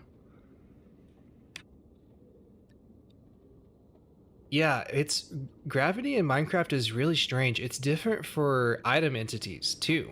Because have you ever noticed, like, if you jump off a cliff after an item that you've dropped, you catch up to it, the items are slower. And I was actually doing a little bit of that for another redstone project a little more than a year ago, I think. Um, I was dealing with, having minecarts falling and ender pearls falling and trying to intersect them both at like a very specific time, but it's kind of difficult to do. All right. So the powder snow goes here. So I'm thinking this setup should be possible. Should be possible. We'll have to align boats for the other groups of penguin up here, but that should be not too difficult.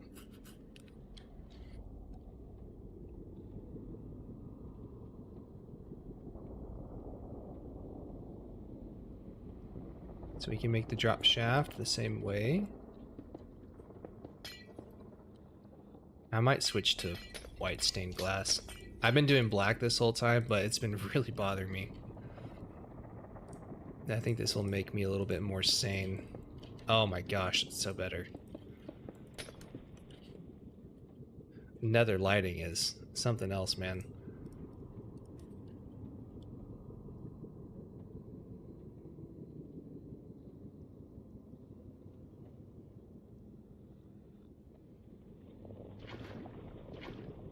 All right, we can put that in.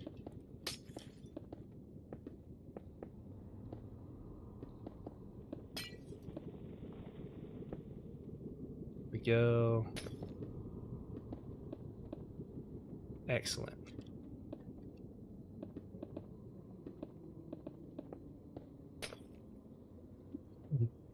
Excuse me.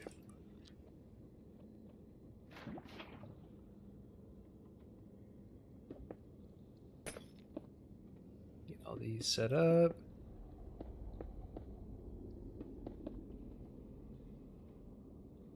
And one more.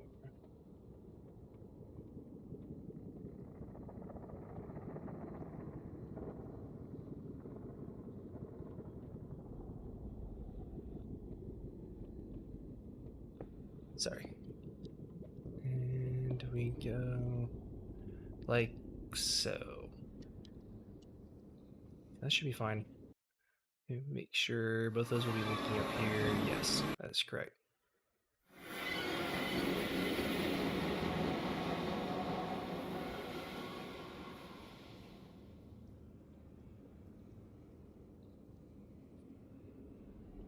Okay. All right. Okay, so first platform will be right here because we have to have a distance in between them so that a whole pigment can fit in this spot, basically. I need the trapdoors too, I forgot. You know when I forget my trapdoors. As Mrs. Potato. That's her name now.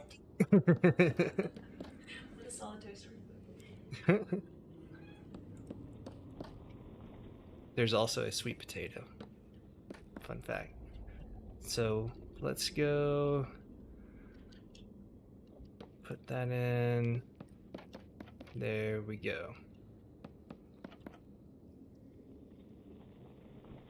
Fantastic.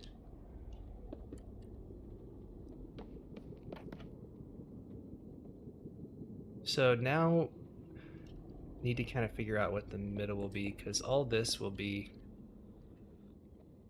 I don't think they need to be trapdoors on any of these. We'll have to test. So the bottom one will go out according to the math I did. The first platform goes out 13 blocks. 2, 3, 4, 5, 6, 7, 8, 9, 10, 11, 12, 13.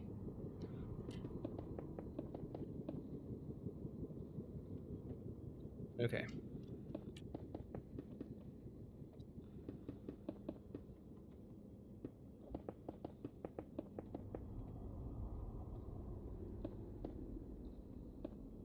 Next one up goes out 12.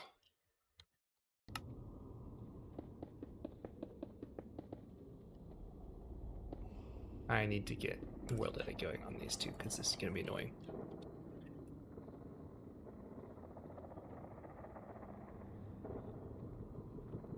Why is that? What? Oh.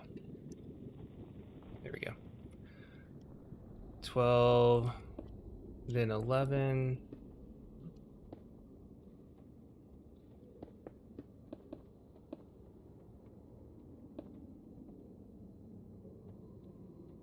So what I'm doing now is I'm just getting the general shape in, right? Is that 11? That looks like so much less than 11 to me. And I'm gonna take that all the way up to the top, and then we'll start filling in the platforms after that. And we can also see what the center is going to look like as well. So I'm thinking it's gonna be kind of a hexagonal shape here. There may be a little bit of spot on here where we can have spawning too, like directly on this edge. So it's gonna be kind of funny looking. 1, 2. So this is the fourth platform. This is also 11, and then there's 2 10s after this. So I can just set that up here.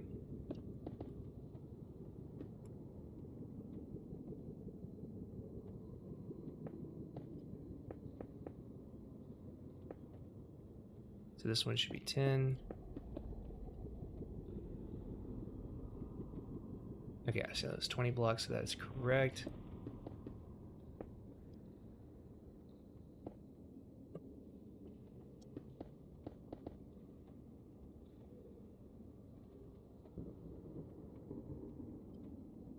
Oh, you're trying to get a max stats horse? Cool.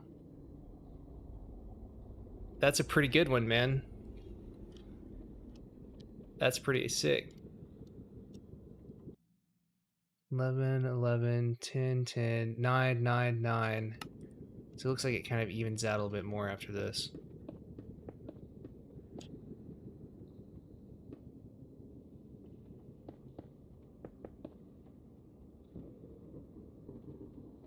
9. There's probably a faster way to do this, but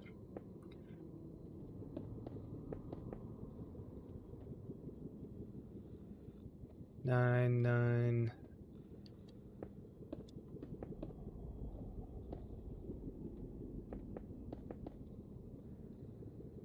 9. Then we go to 4 8s, and the last one is a 7.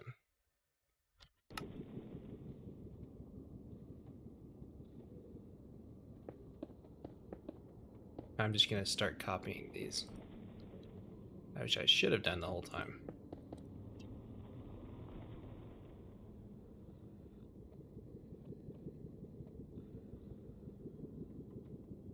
Ah.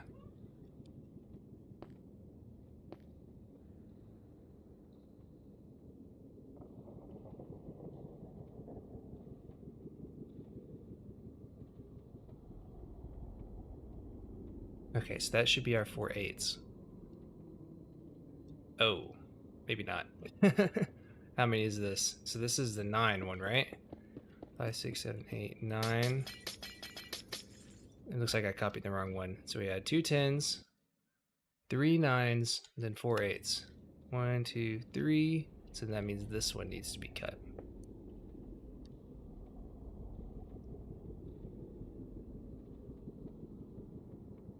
Okay. Yep. 2 10s, 3 9s, 4 8s, and then 1 7.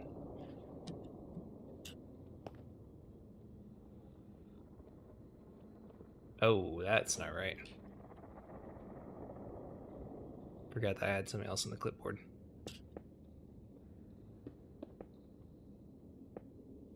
So theoretically,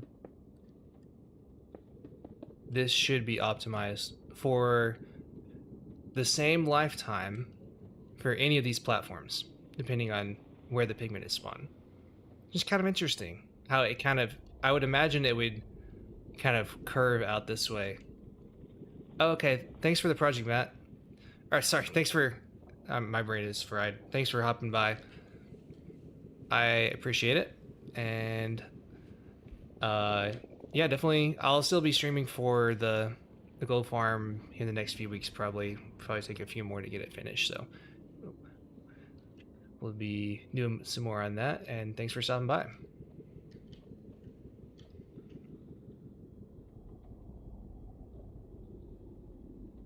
Okay. So what we need to also do is get the platform shapes going for this.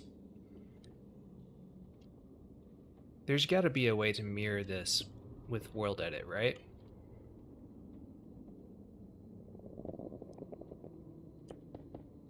Can't remember which one I placed for the start. Uh-oh. My OBS said it disconnected and reconnected real quick. Hopefully stream did not black out.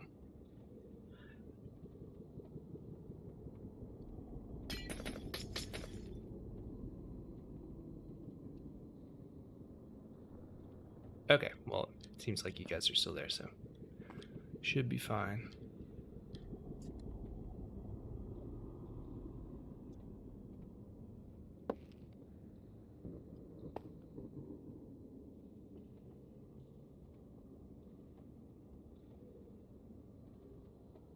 Let me figure out how to rotate that in World Edit, because I hadn't actually done that.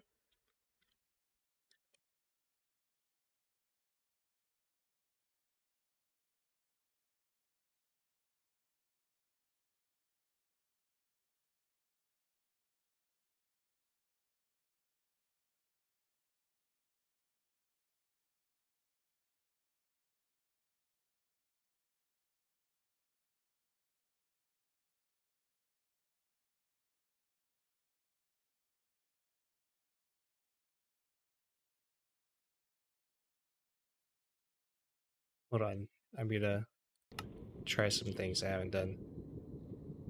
Oh, I did not mean to do that.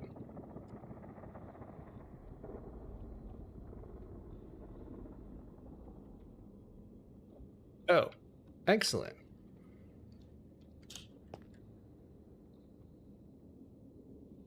Oh, wait, hold on.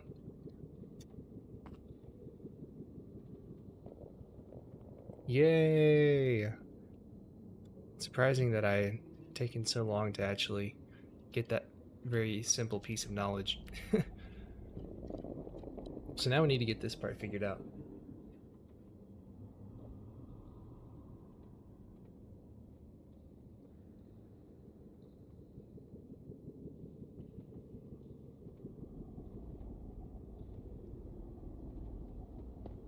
So I guess we can't have any of the piglins actually being able to get this close, right? So they have to want to get to this particular area.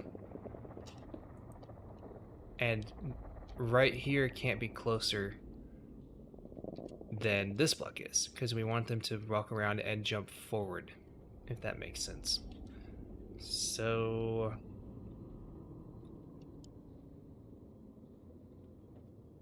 basically, however far this block is away from the llama, we have to make sure that this edge right here also is away. Which, to me, kind of means that it might be best to do a setup where we just connect these right here. You know? Because then that would just add a little bit. That'd be better than doing 4 portals. And I think that would probably be the easiest way to do that.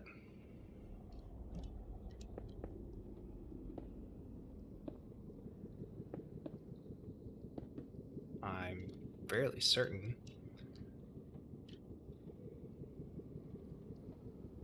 We could, in order to start the farm, it would be easy to have, just break this portal, have it spit, and then light it again. And I think that'd be super easy to start the farm after that. So, and plus, if the llama is right here, then the pigmen are going to want to sprint to them anyway. So actually, we might be able to lose the lava here then. So it might actually be better to do it this way. I didn't even think about that. We don't need the lava anymore. That was only useful for the turtle eggs, really. Huh. So let's try that. We can always put it back. It's a little bit more exciting to me, though, because I like the idea of having less stuff going on. I want to do the trapdoors here just because they help them be a little bit closer.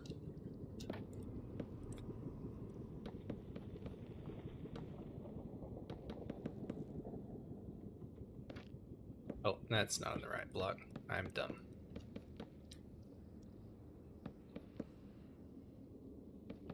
It does kind of remind me of SpaghettiOs as well. Black feline. That is a very odd thing that I kind of understand.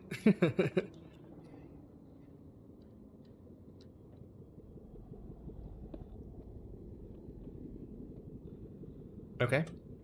So that's looking good. So we would... Let's just test it out, just to be safe. Let's get a llama in here and make sure that that's going to work properly. Thank you, kind sir. And so we could have an aggro boat. And the signal transmission could just be right in the center here. No problem.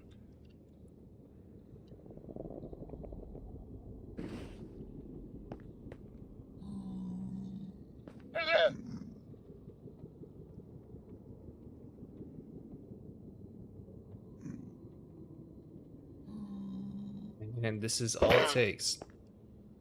There we go. So now we can drop a pigman in here, see how he behaves. Actually, it'd be this one. This is what we were concerned about.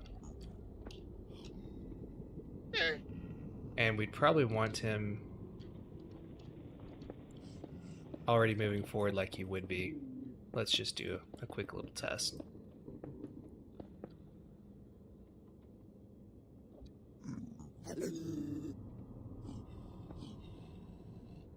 Oh. Okay, so there does need to be some trapdoors here. Might be problematic for the jockeys, but might have to see how we can get around that. That seems to work.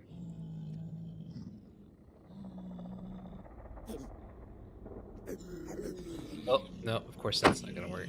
I didn't put them in the spot.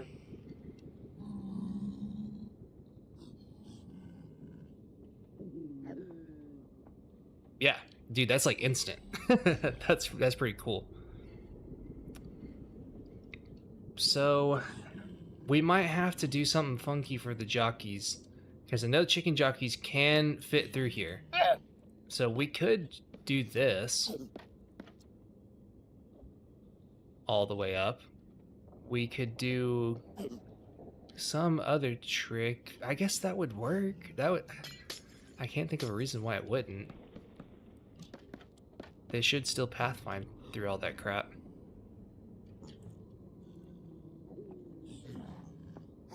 Yeah. It might be best to have both of these be trapdoors, but I kind of want it to be a little bit cheaper if I can. Because that will be, you know, a bunch if it goes all the way up. But it's not really that bad. I think that's going to be fine. I don't think that's going to be... You know, I'm dumb. Could we not just flip all of them? I'm really, really dumb.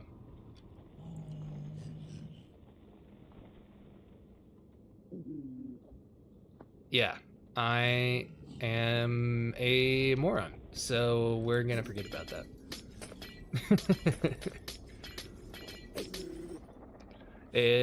Late night streams, man.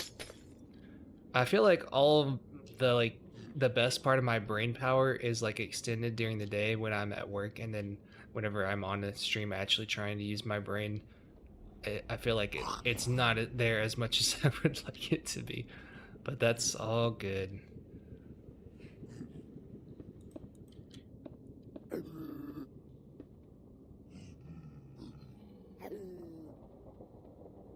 So then we need to get what this whole system's gonna look like.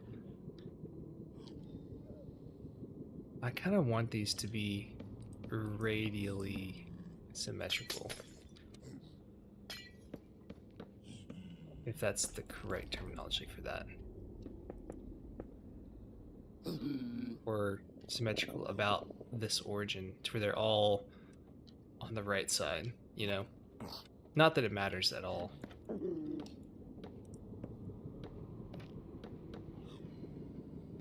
And I'm just gonna mock up what one level will look like and then probably copy paste it for the whole thing. And then we have these, and we're gonna have to put... Oh yeah, I forgot that. So it looks like these guys are gonna have to go behind one of these, maybe? Should theoretically be possible somehow. If we move the llama just a little bit up, then we could have a spit path here that should be able to hit these guys. I want to say, having it here or on a slab above, I think that should be fine. So let's change all of these to that. I can probably just go ahead and copy this and rotate it now that I know how to do that. And I also need there to be blocks there so the babies don't get out.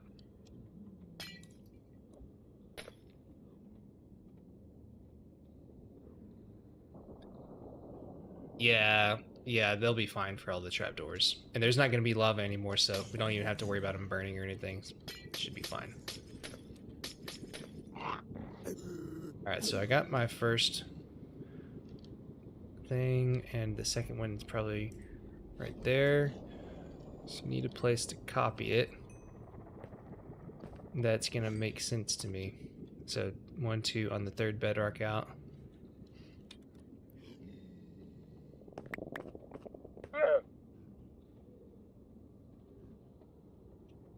If this rotates 90 degrees, I'm assuming it's gonna Is it gonna go clockwise or is it gonna go counterclockwise? Let's see if it does counterclockwise. Because I feel like that's the way math works. Nope.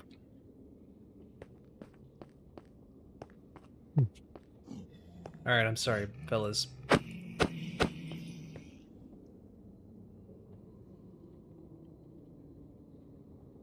There we go. Excellent. That's perfect. 2, 3.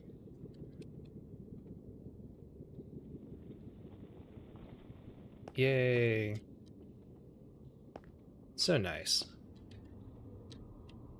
Slowly but surely learning more things in World Edit. There we go.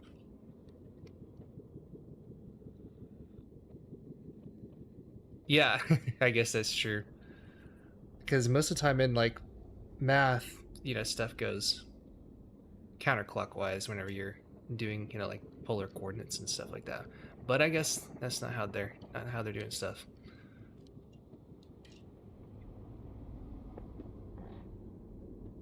Okay, well that's looking good. And we can have, a spit channel here. We'll move this guy up one more. And I think that should be fine. The only thing would be you'd have to break and relight the portal, which would be kind of annoying, but there's probably an easy way that you could do it.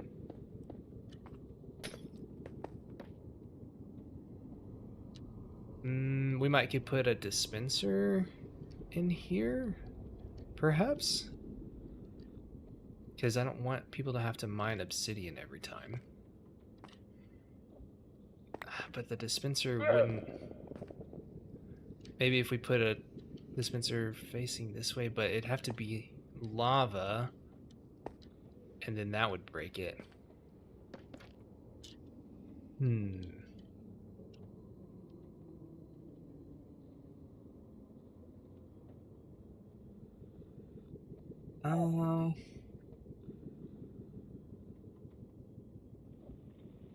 I mean, we could do the wolf trick. Just have the llama constantly spitting. I don't want to have to do the wolf trick, though. I want to just trigger it by one snowball. If that's possible.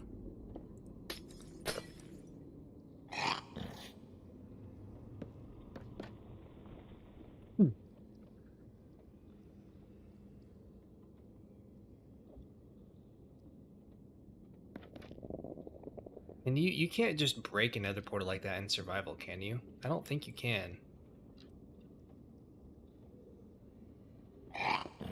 No. Yeah, I didn't think that was how that worked. So...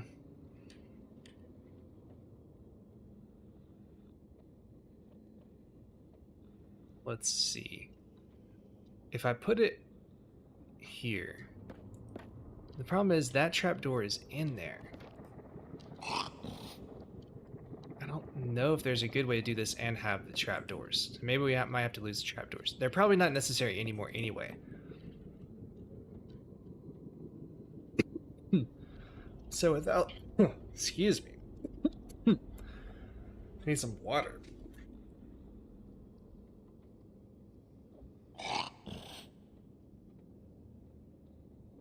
Charges would work, I think. I don't know if they... yeah, do they break it? I don't think... I think they would just go through it, right?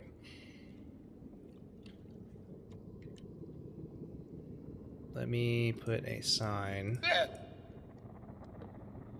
And then have a dispenser on top of it so that it won't go through the powder snow.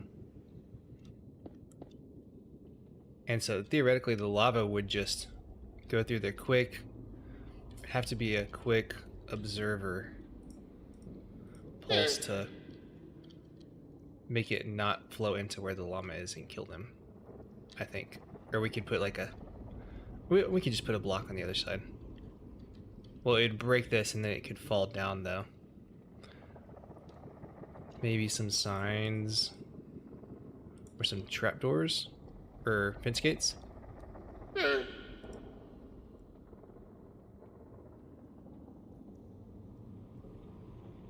But looks like the llama's hitbox is in the way of that. That's crazy. The big llama. Um,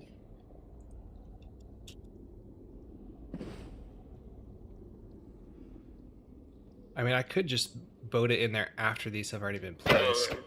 I think that would be a viable strategy.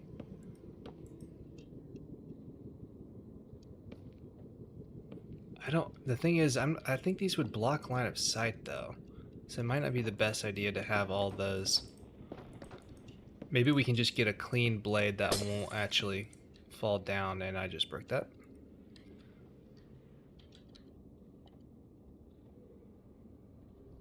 Let's see.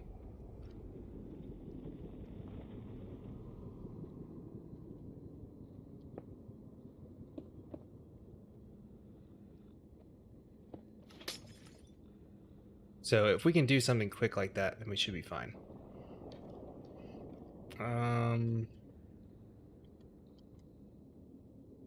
Is this which button's faster? I can't remember. I can never remember which button is the one that's quicker. Okay, so stone then. Well, yeah, it should be stone. Maybe this will work. Well, that was the opposite. Somehow they got inverted. How did that get inverted? What? There we go. Oh, it got inverted from the initial block placing. So let's take that out. Put it back in. There we go. And that's not even actually breaking it yet.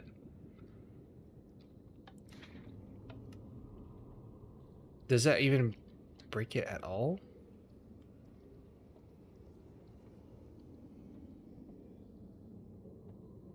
I put one of those, say, like, right here to keep it from flowing in there.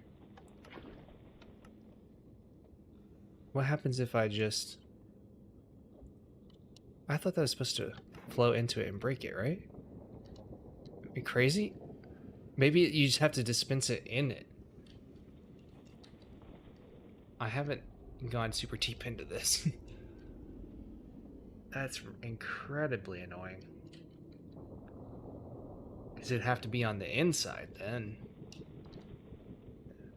Alright, let's see if we can make it work. May or may not.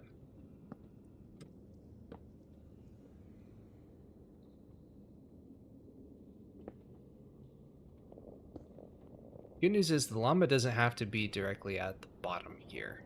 The llama can be anywhere between the bottom and this first platform.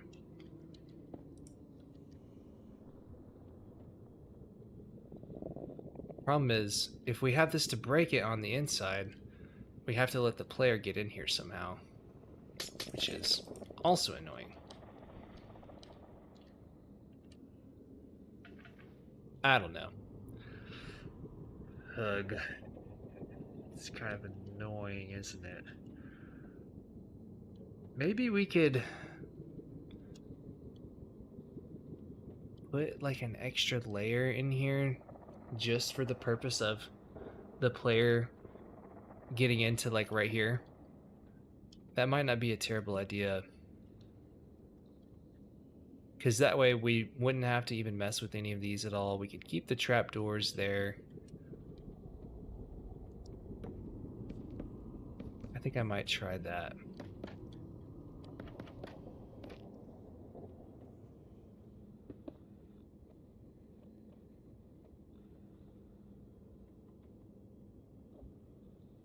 Put another space here. We should maybe be able to get the player in if we did, you know, a little bit of this action. Then there would theoretically maybe be a spot the player could go through. Might have to align. Let me see what the drop chutes would look like first.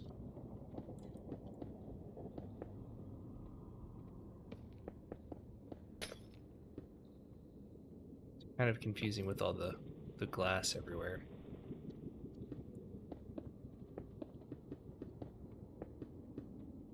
And then right now I have this one is going right here.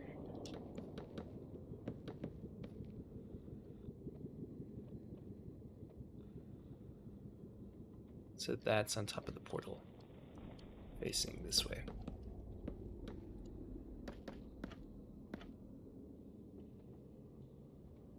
Okay.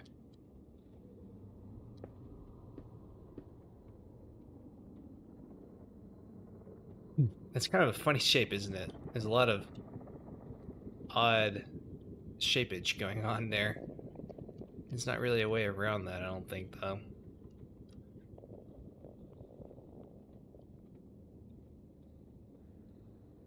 So theoretically, if I wanted to be able to walk right in here, I could just do this, and I could do this.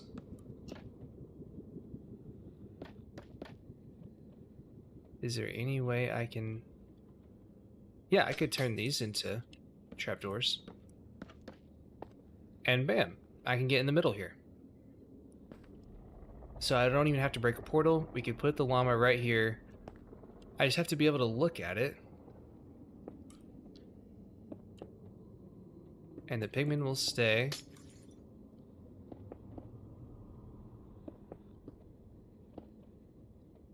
Okay, yeah, so that works. That works perfectly. And I don't think any of them will turn towards this area.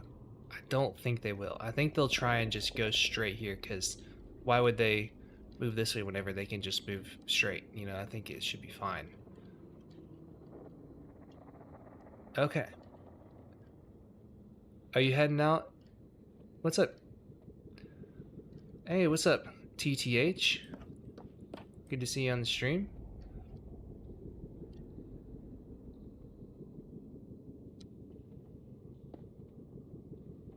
So let's get our llama in here. And we don't need that anymore. And all of these should be finalized how they should be. I don't even have to move the platform at all. I can just leave it exactly like this.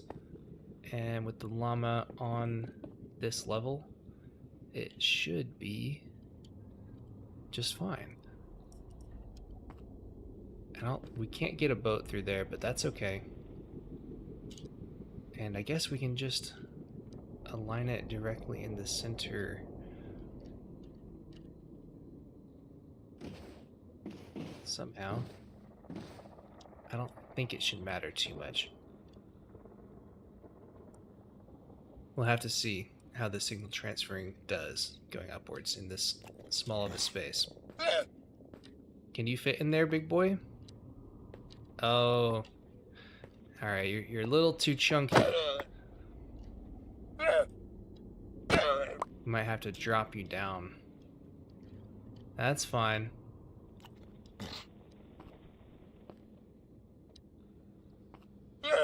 We might have to get the... I hate how this doesn't work with boats. It's really strange how they can only kind of go in from the side, isn't it? Alright, let's do this up here the hard way.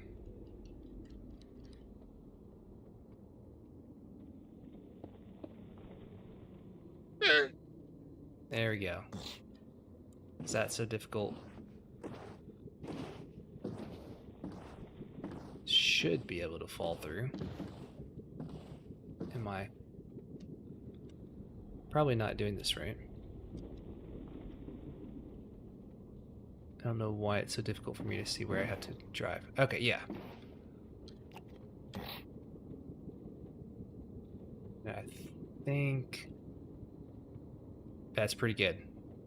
Okay, let's see if that works. I don't think it should have to have super precise positioning. So now we can easily snowball him. and get our aggro boys in here.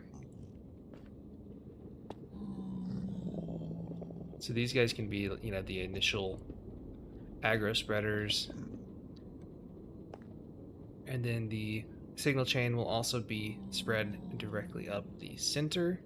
We shouldn't have any issues with that. So that should be fine. And I'm liking this design a lot. And I'm really, really hoping that this can... Oh, we might have to move these guys down one, because there's probably going to be magnet blocks right here. So let's put all this one block down more. And that's something we're going to have to consider for the player too.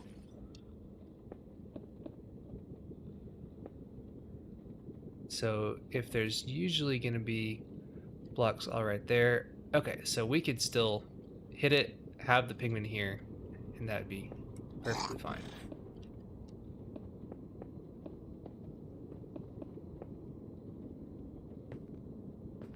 I'd say maybe one more over here.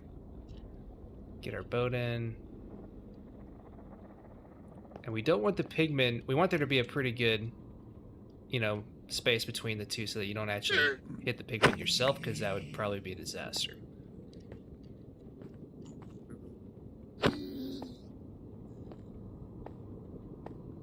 There we go.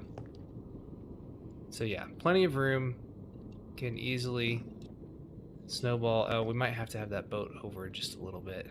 Hopefully, can the llama target me though? I think it can. I'm gonna move this over.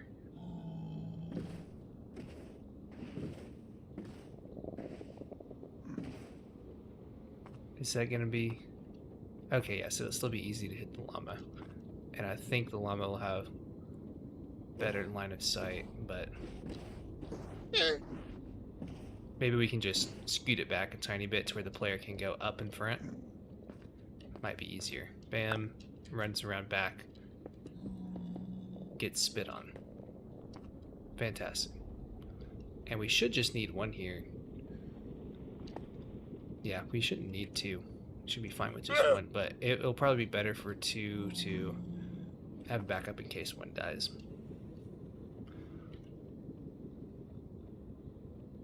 All right, let's test it out. Oh, that's too close. Can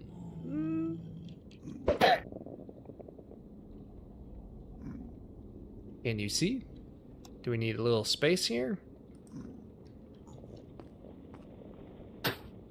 Okay, so he has to... Maybe we need to take out this block then. A few of these. I wonder if he can see if I did that. We could also have him down a block too. I think that might be the move actually. Let's take him down one more.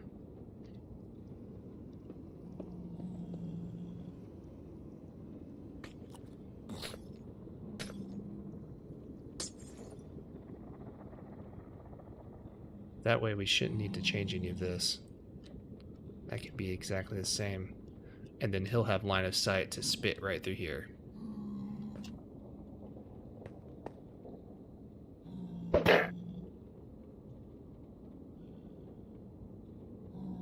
Oh, come on. See, that's what we don't want to happen. Oh, I was in creative. Oh no. Alright. Dead pigs tell no tales.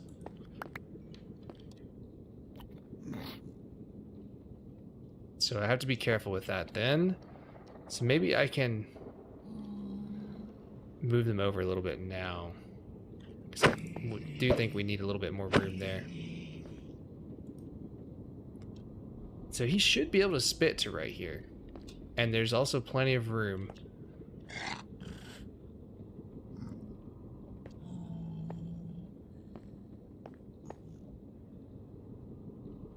Alright.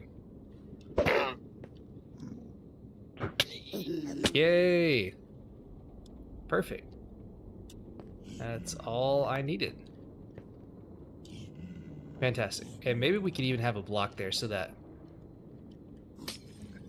I don't know, a block or a trap door so that maybe something couldn't even get through if it got loose. We can experiment a little bit more later.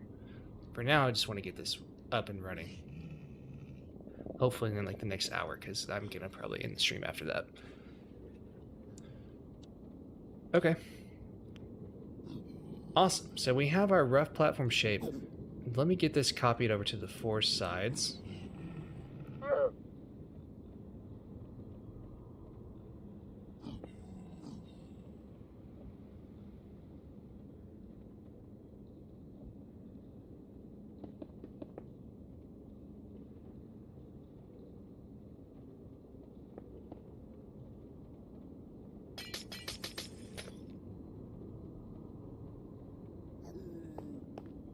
It's from the left block.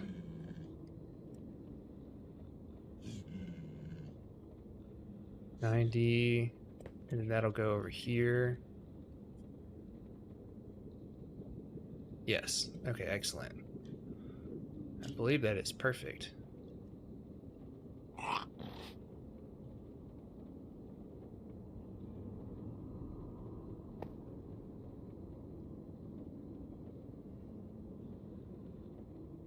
Awesome.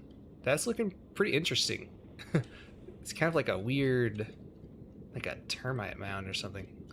Volcano.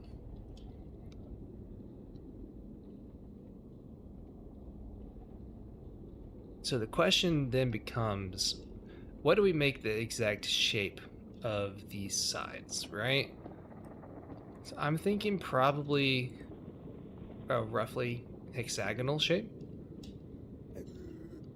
with maybe 6 blocks on each side, because that's going to be basically the same time for someone here and someone there to reach there.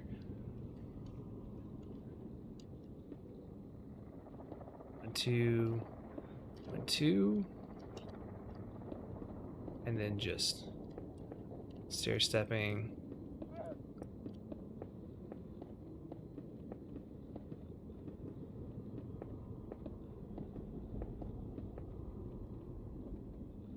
So that maybe we'll have to test and see how the guys in the corner do. So let's just go from this one layer for right now. And we're also gonna have to have walls probably in there. But the thing is, on this version, I was able to stop them from pathfinding out by putting the walls on the ground here. For some reason, doing this actually fixes whatever issue with pathfinding where they'd want to pathfind from the outside. So we can try that and see if it works. I don't know. I have no idea if that'll work or not.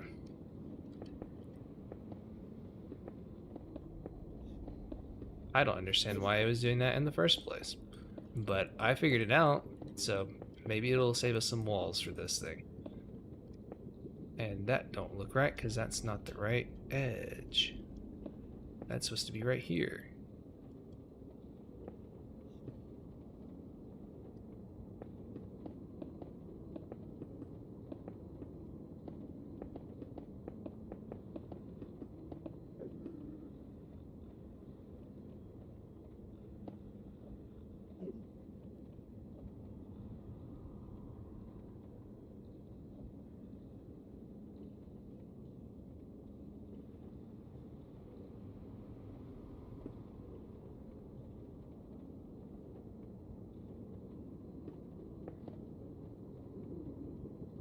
Try and do some cheating here.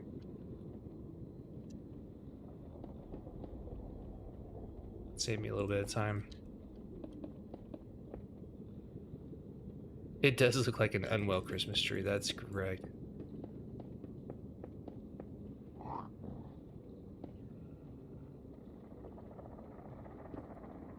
That's pretty good.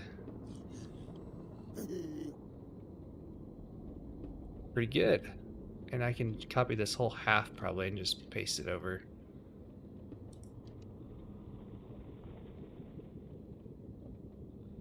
Uh, uh, here all the way out. I need a crap block.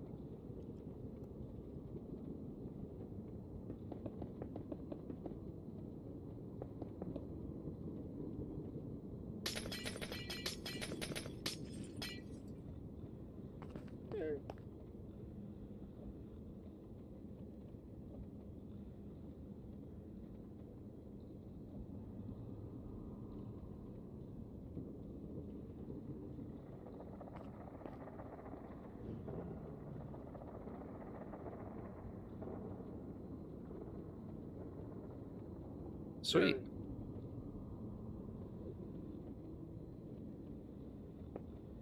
God bless World Edit.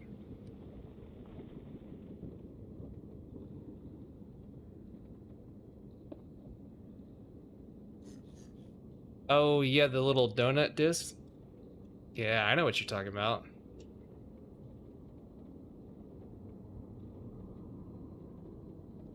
Oh, I'm not sure what that puzzle is. It's looking pretty good, though. I'm trying to think of what the easiest way to do all these layers is, because they're all slightly different, you know? I could just copy and paste this whole thing, but then I'd have to take off all the edges. I feel like that would be faster, though.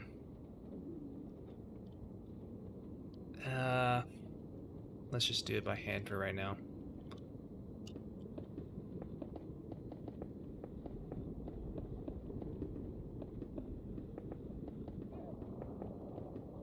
That's the thing, like, I feel like farm design is easy. Even with World Edit, I just hate building everything. It's such a hassle.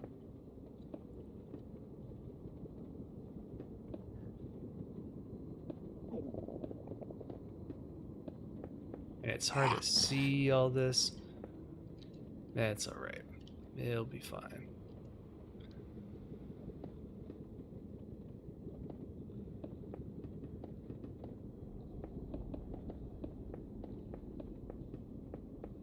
So the previous version for this thing right here, is getting 42,000 pigment spawns every hour, which is about 1,200 gold blocks per hour, which is pretty good. I'm going to try and get it to 15 with something like this, because I think it'll be a lot more efficient. Who knows how much better it'll actually do, but we can see.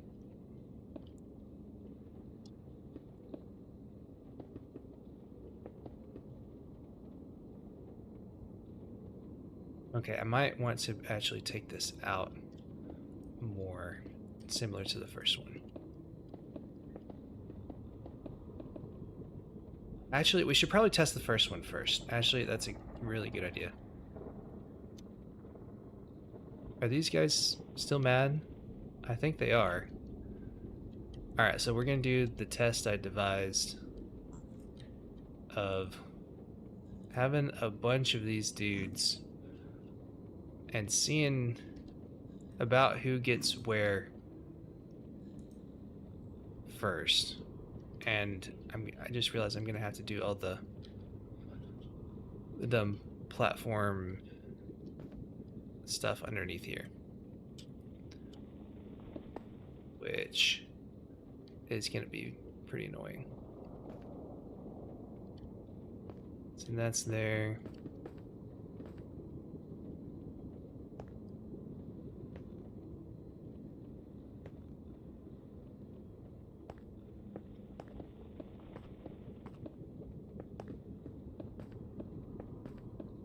You know what? Let's just see if putting them in the middle would work. I don't think it will. I'm just gonna see.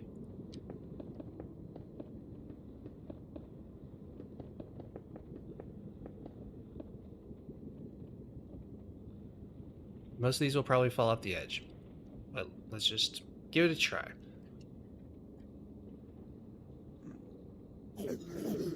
Oh.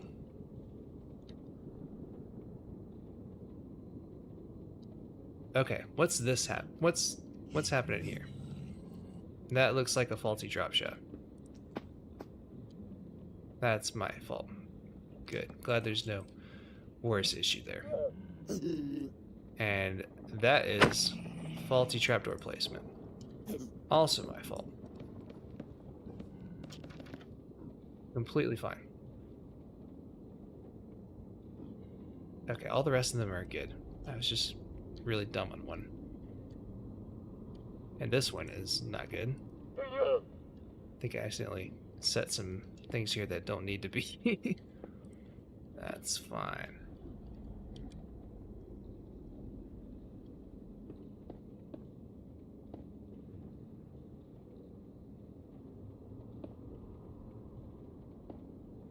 And that one can be like that. I think. So that should be the correct shape then. Not sure why that was a little bit messed up on some of those. Okay.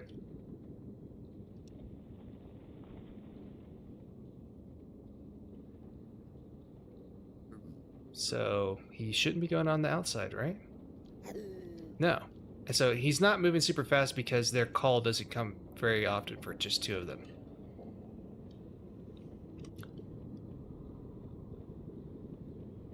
Are you Axiom for instead of World Edit? I've looked into Axiom a whole lot. I know some people use it though. Black cats are pretty hard to find in Minecraft. I think they spawn naturally in witch huts though, I want to say. I know that there is a black cat variant that spawns in witch huts. Like every time, I want to say.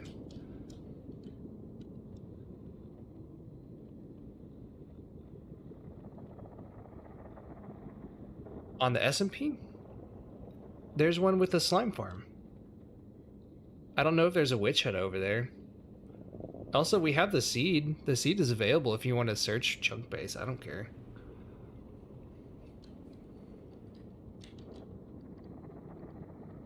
Oh. Yeah, put the seed in chunk base and try and find one.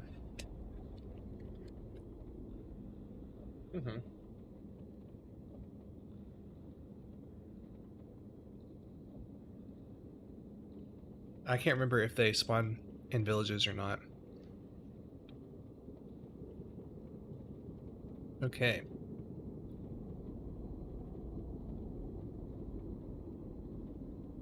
Let's try science again.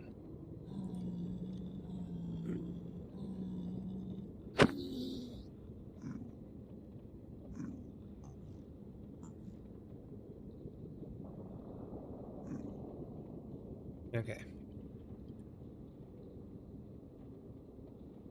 I hate that I move slow during this. There needs to be a mod to fix that.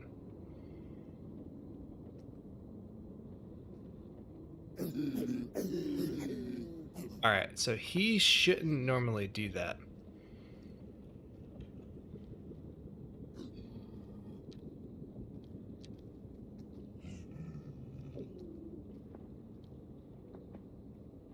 Looks pretty close to me, but I think I might need some more pigment over here just to...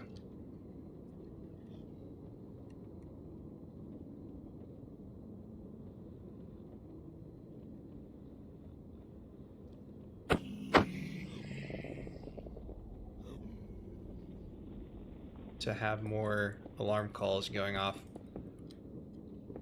Get a few more with line of sight to the llama, hopefully.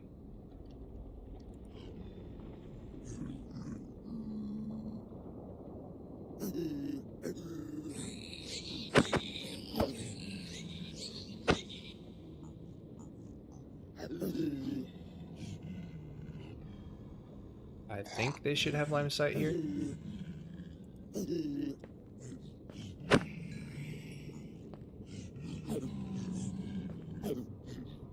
Okay, so I think that should make the aggro calls come a little faster. Won't keep them there permanently. Oh, interesting. Only on full moons.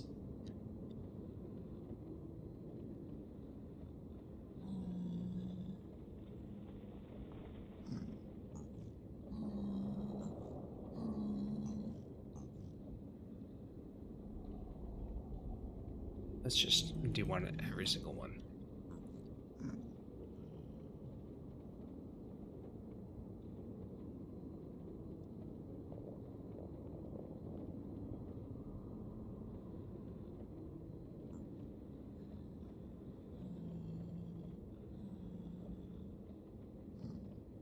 Jeez, it's taking a while to get the aggro call.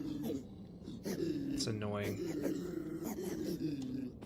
Alright, let's just try and see as best we can. So he was directly in the middle, and it looks like he's getting there, honestly, even a little bit before these guys. So this shape should probably be fine.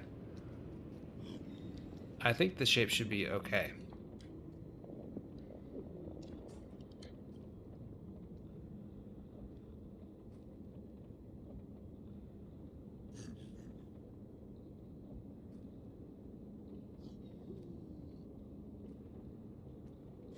And also, I want to say that that issue shouldn't be an issue whenever the aggro call is coming before 20 game ticks.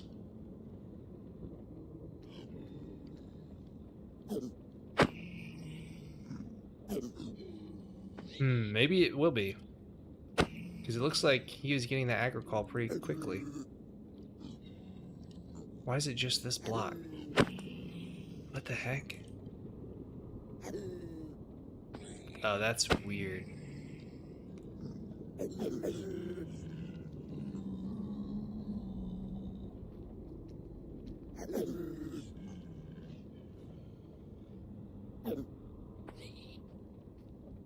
That's really weird that that one block is different.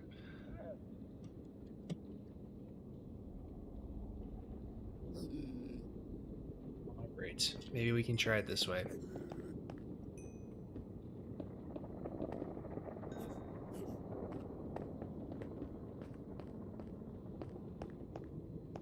This is just really annoying to place all these like this.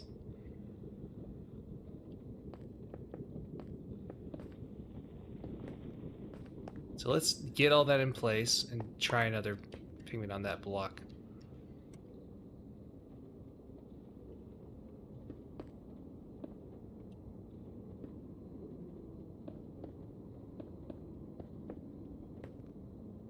Okay, yeah, this is going exactly where I wanted to. So let's just see.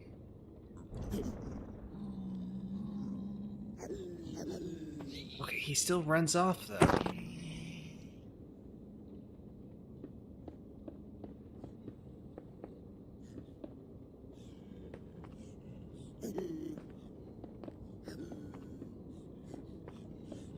This might be a dead end, but I really don't want to do walls around the whole side, dadgummit.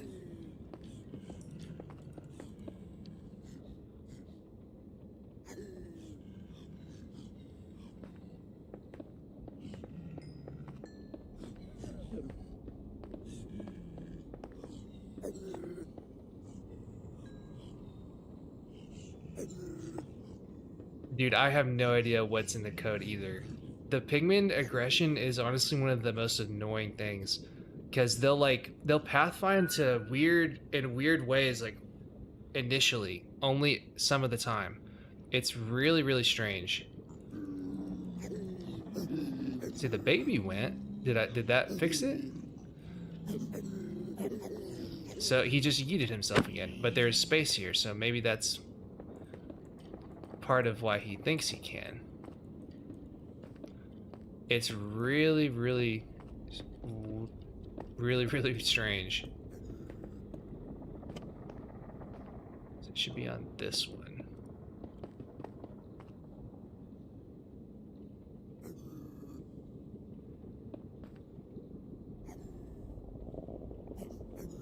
Yeah, so that's here.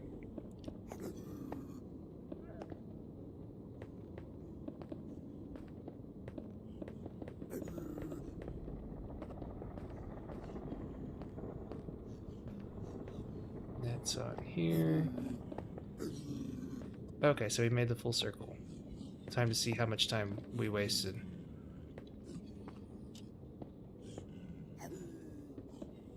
Is that right? That'll work. Even if it's not exact. Alright. No. Oh well. Yeah, see, why do they think this is closer? Is it because of the wall placement?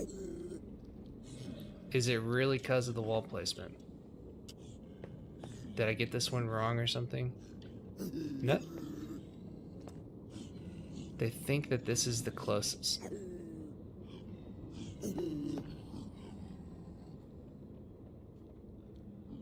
It's probably due to the position of the llama on his block. Yeah, he's closer to this side. If I move the llama, I would guarantee that these guys would move to the other side. Which is just incredibly annoying.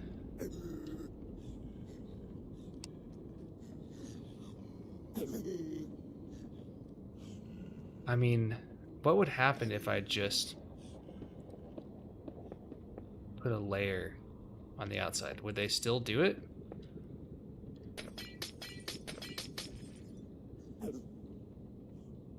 They still do it even though they have to walk backwards? I think they will.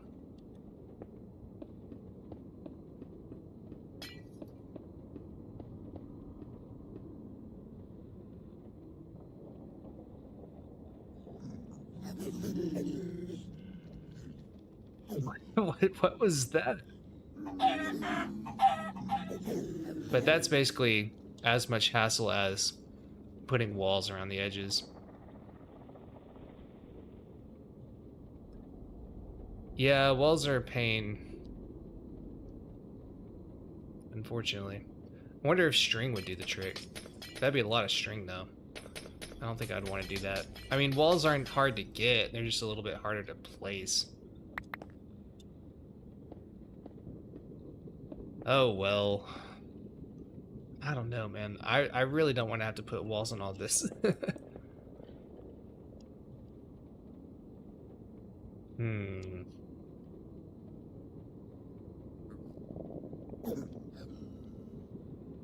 That's so weird.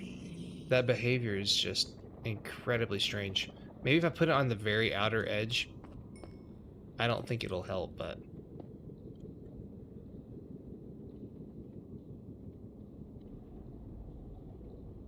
I already had it. I'm stupid. Let's just put it there with what's existing. I don't think it's gonna help, but...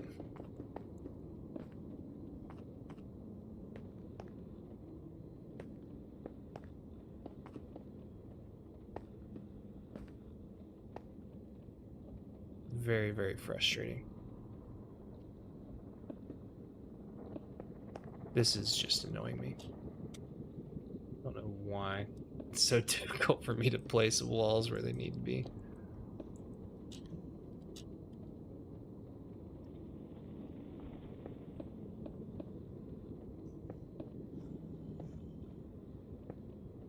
Okay, so that should be right. Yeah. Yeah, so it should just be one more all the way around. Yeah.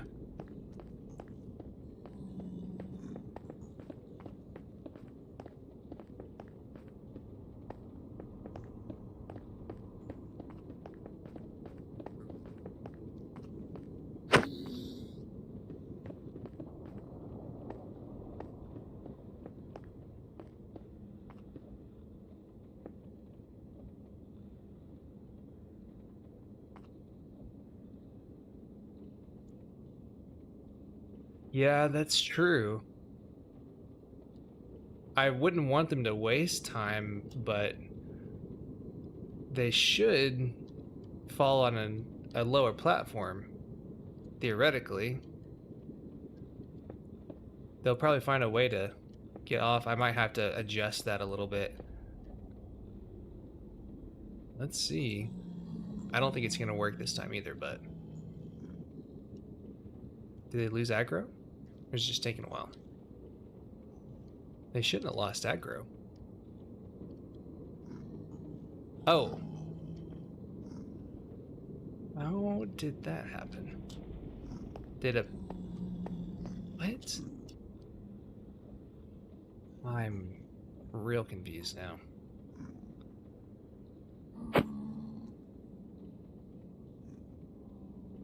Well, looks like we need a new llama.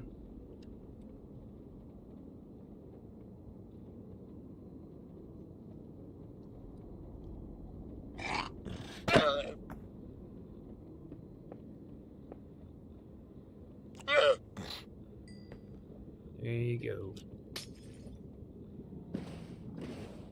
Let's get you in here.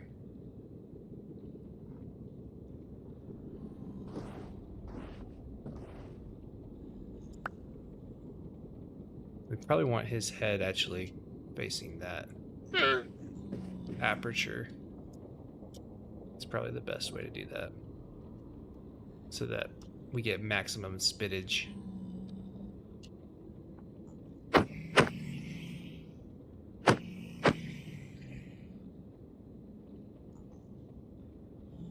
Okay. Let's get him aggroed again. One more time.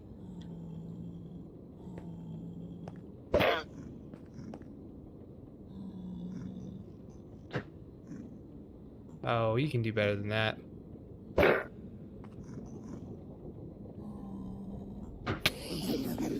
There we go. Excellent. Don't think this is gonna work.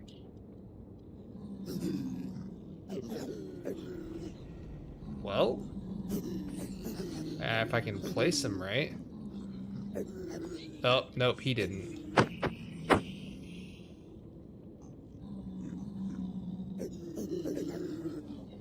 It seems like it's working most of the time. Maybe we can leave it like this and just see how many actually come down here. See if it actually causes a problem. I bet it will, but let's just see. You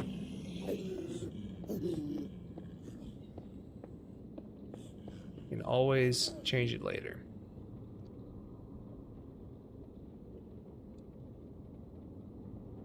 Alright, let's keep getting this layer back up. Nope, that's not what I meant to do.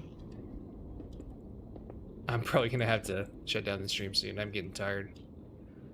About to have to go to bed.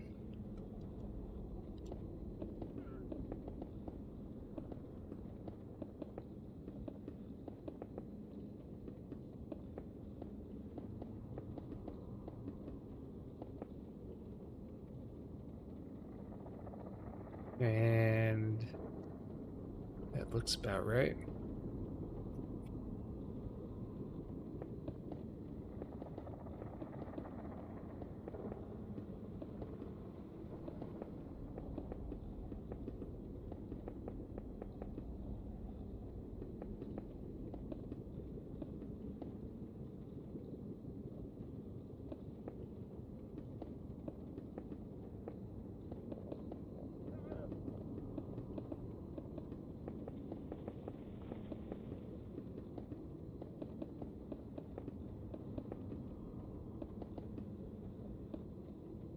Okay. It's pretty easy, and the inside should have that shape again. All the way around. And be free in the drop shafts, which that glass does not need to be there. And let me turn off my shaders just for some peace of mind here. I can see where I've been messing up.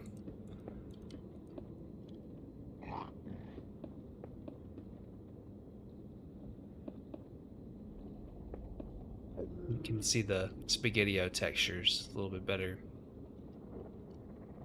I can't unthink about that now. They're just going to be spaghetti-os in my brain.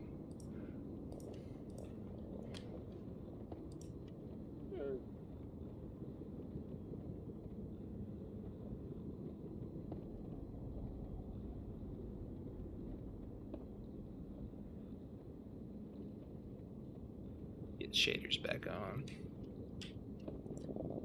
A little harder to see, but a little bit nicer.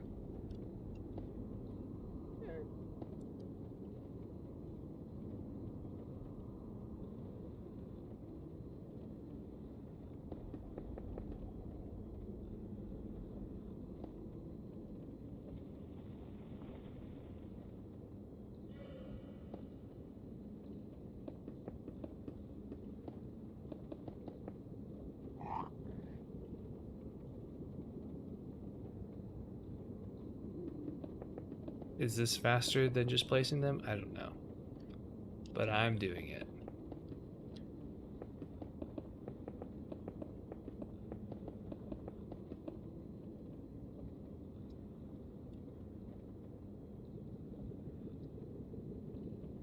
It's gonna look pretty cool, actually getting everything in. So let me...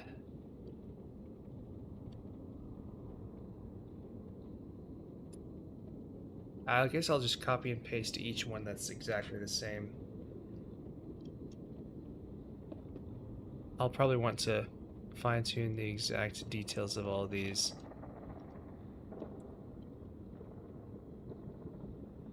Well, it looks like that might be pretty reasonable to have it extend out to on this one too.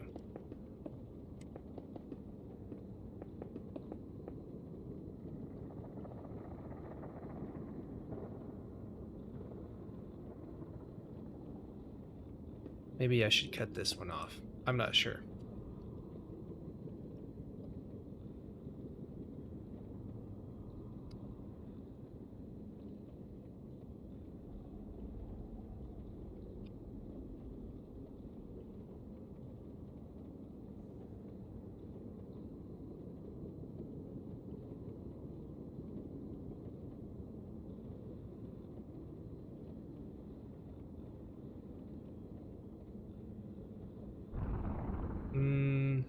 Let's leave it big for now.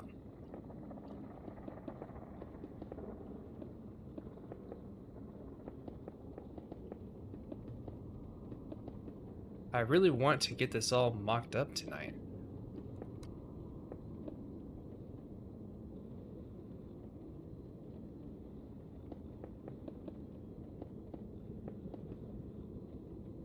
Yeah, okay, that's correct.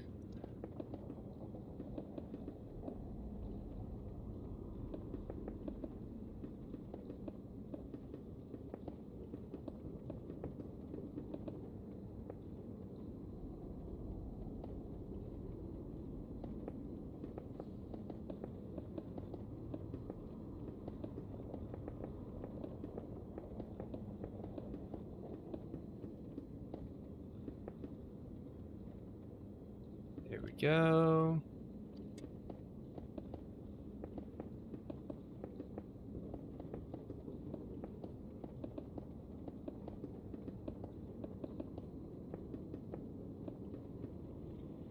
Okay. Excellent, excellent, excellent. Time to mindlessly place some blocks. Oh boy. I can copy and paste all this, but it's almost not even worth it.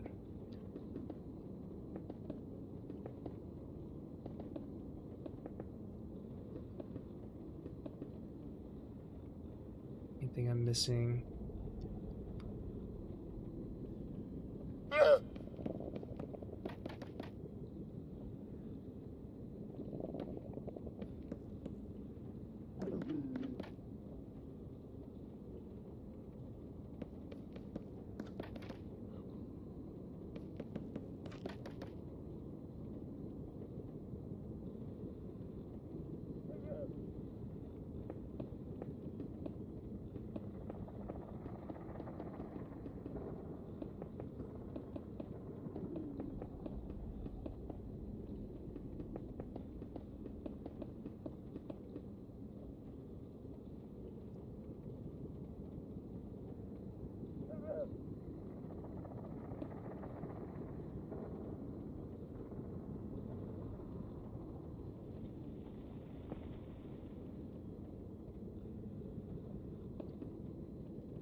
Okay.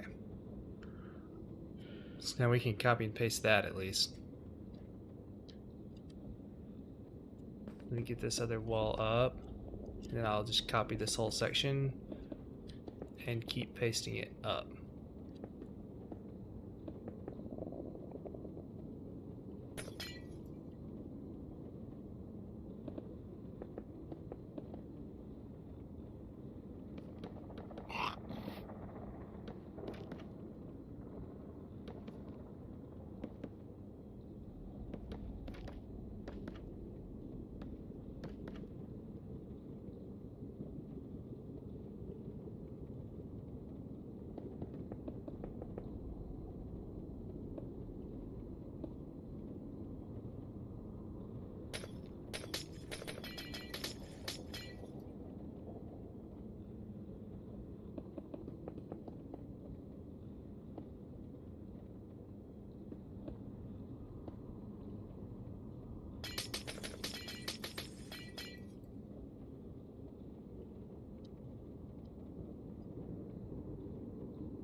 Yay, copy paste. Let's do that for this one and just take out the blocks. Oh, where did that paste that?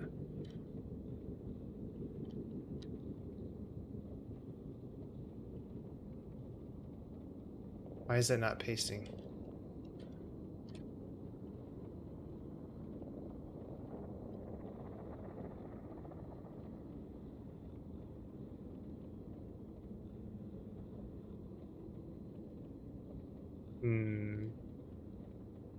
I swear I copied it on this one and then pasted it.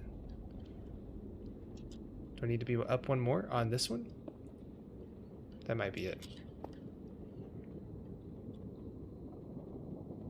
Yeah, that was it. Okay, so now this is one of the ones that needs to be in though.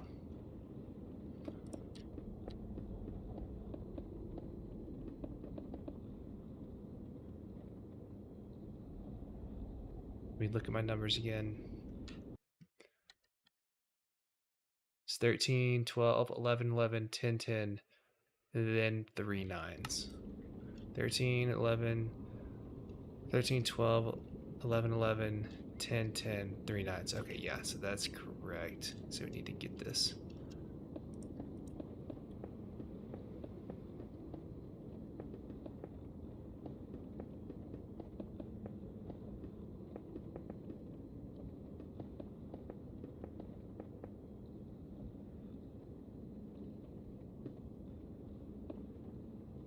Oh, that's not right. That was a mistake.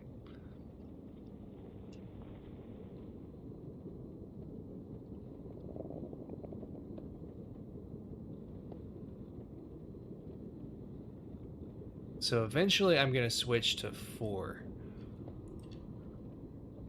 I think would be a good idea. Maybe it won't be necessary though. Might not actually be necessary. Can keep just doing the edges going in. Yeah, let's keep doing it this way. So let me copy all this.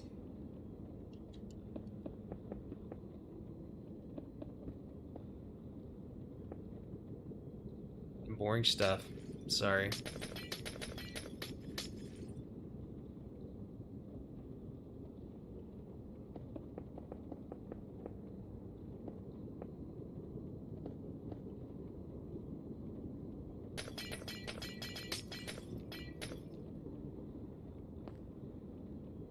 Let's do one here.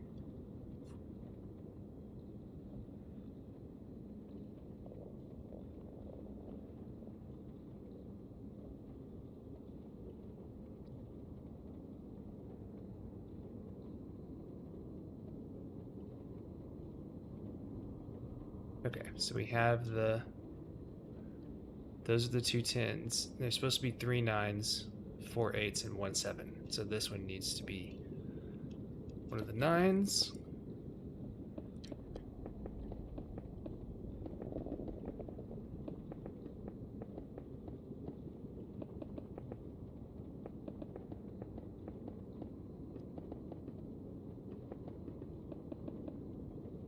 And that should be right. That should be consistent with how we've been doing this.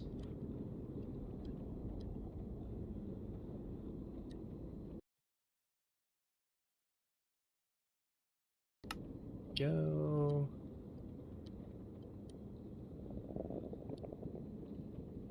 Alright. So now I'm going to copy this and I can paste it twice and get another layer out of it. It gets a little bit easier every time, thankfully.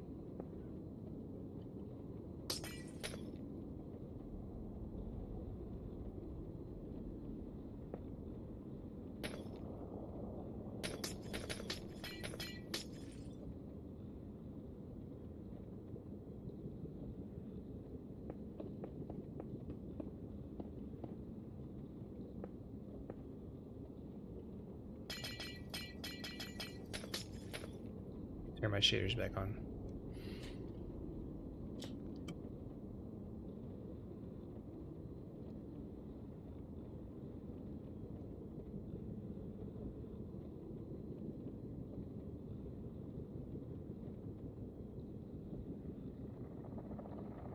Okay, so that's the 3 9s.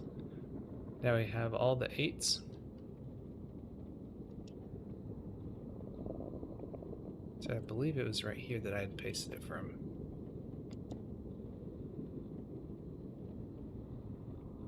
Let's make sure. Yeah, okay. That's right.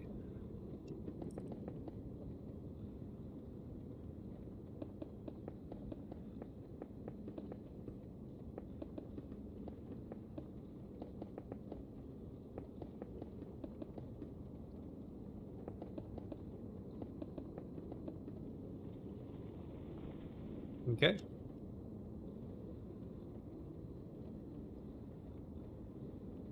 This is a really funny shape. Actually, it's nice though because it doesn't have to be magma cube spawn proofed. So you really only need a very small top. That's actually kind of nice. So now let's get this copied.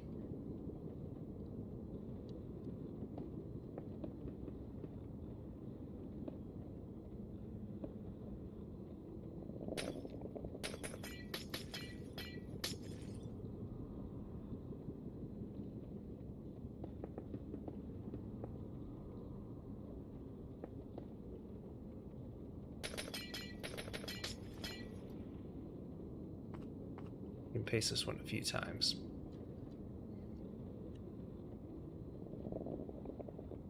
It's not gonna go all the way to Christmas tree point. Funnily enough.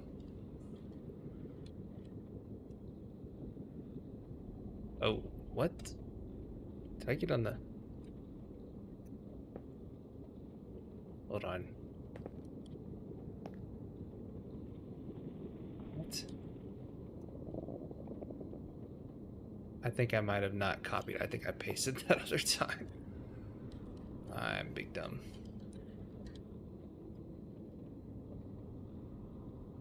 There we go.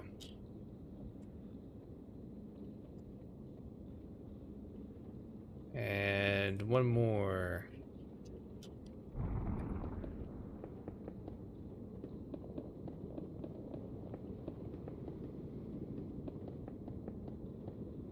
Almost there.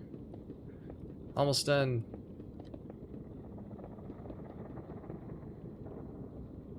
All right. What does the Christmas tree look like? That's pretty funny. Huh. All right. Well, let's see. I mean, theoretically, this should all be set for a 5-second lifetime. And we're gonna need some signal transferring up here, obviously. So that's the next thing I can get in pretty easily. The thing is, we have to align boats. I don't know if I'm feeling up for that tonight. This is the thing. We actually could be able to take it a little bit taller than this too, because this design was based on the llama being at the very bottom. We can do the math and see kind of where it would be otherwise. Yeah, especially aligning boats in the nether is a hassle. Thankfully, I have a schematic that can do it for me. So, but first, I want to make sure we optimize this for the right height. Oh, they're over here. I hate the nether fog in vanilla.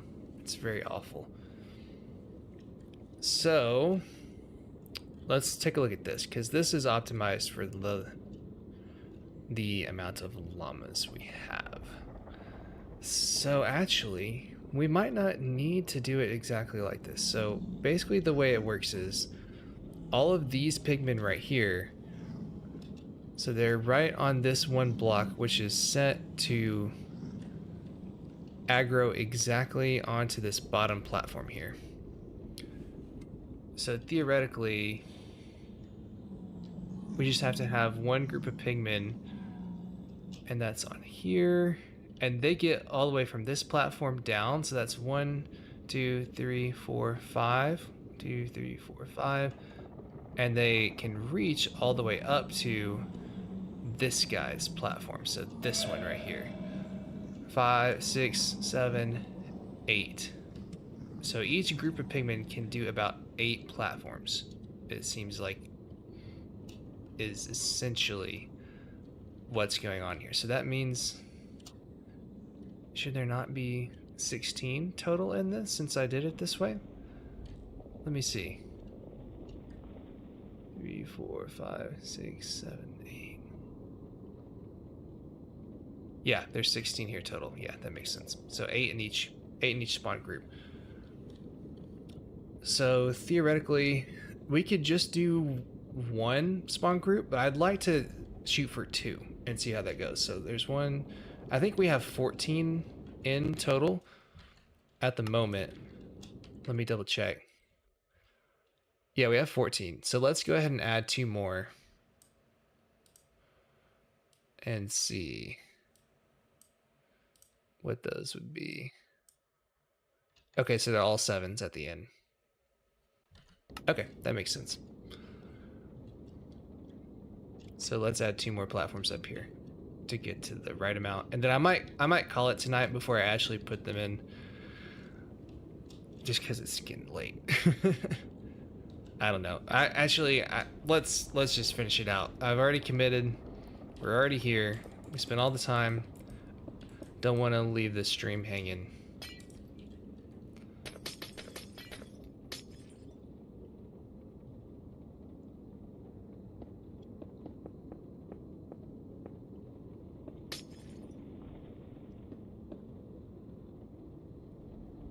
It shouldn't be too difficult to get the boats aligned in place.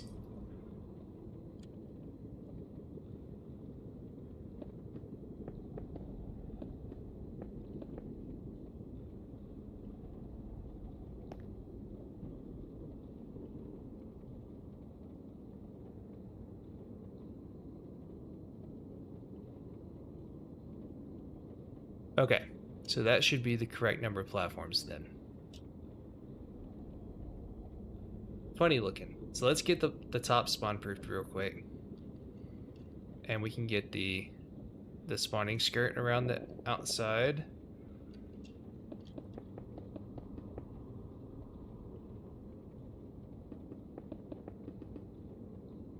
And then that's right here. So 1, 2, 3, 4, 5, 6, 7, 8, 9.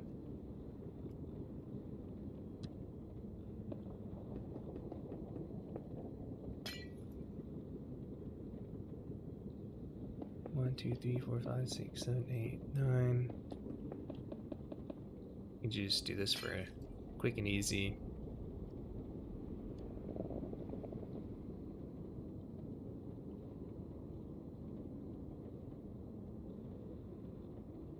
There we go. And we're gonna have to break the blocks in the middle of here too, because that would have replaced all of those.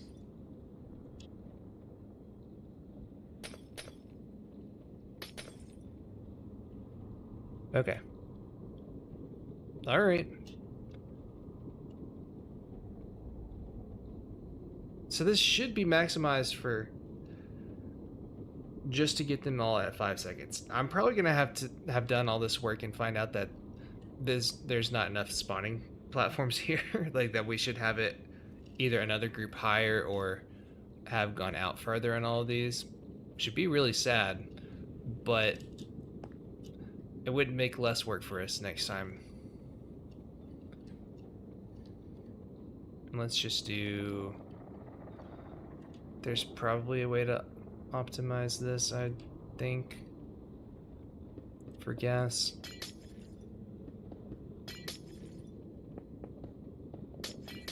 And magma cubes. I believe that should be not allowing any spawns, yeah.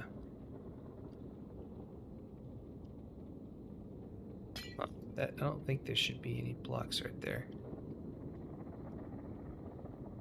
Yeah, there should not be any blocks right there. Oh well, we'll just leave it for right now.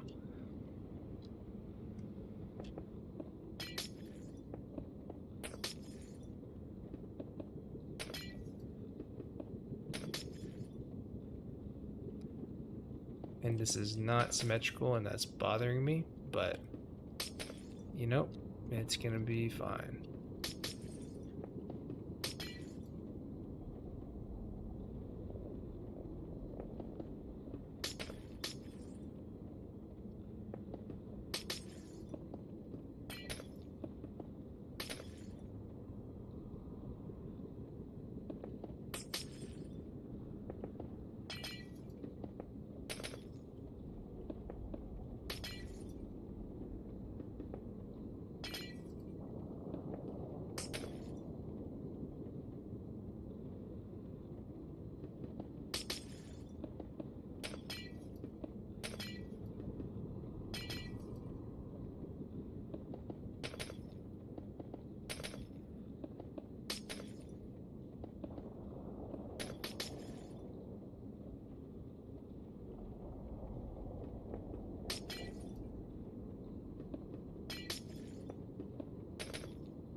That's pretty good.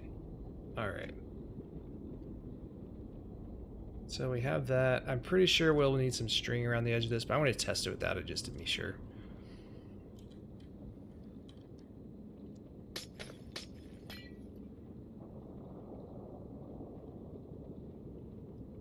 All right. So if we have the pigment should be on the 5th one up.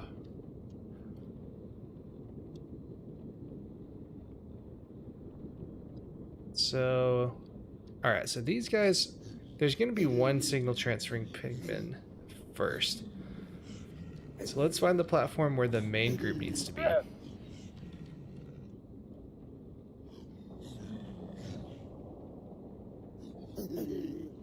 So they're on the 5th up from the bottom, if I remember correctly. So it's 1, 2, 3, 4, 5 on like right here.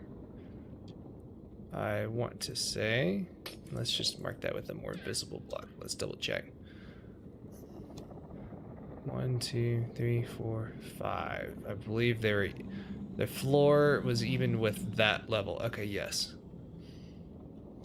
Okay, so we'll do that. I'd be interested to see how much area this is compared to that, because I think it's probably a little less, I would imagine, overall. More efficient. Might could widen all of these out by like 1 block maybe or so. And see how it does after that.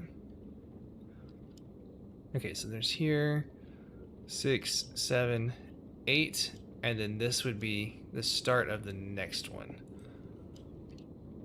So then this would be, okay, yeah, so this is 5, 6, 7, 8. Okay, so then we have 1, 2, 3, 4, 5. And the other ones to go here, 6, 7, 8. Okay, yes, so I did time that correctly. Okay, so that's where all the main groups will have to go, is on these. So now let's... so now that we have those correct, we don't need to worry about the in-between.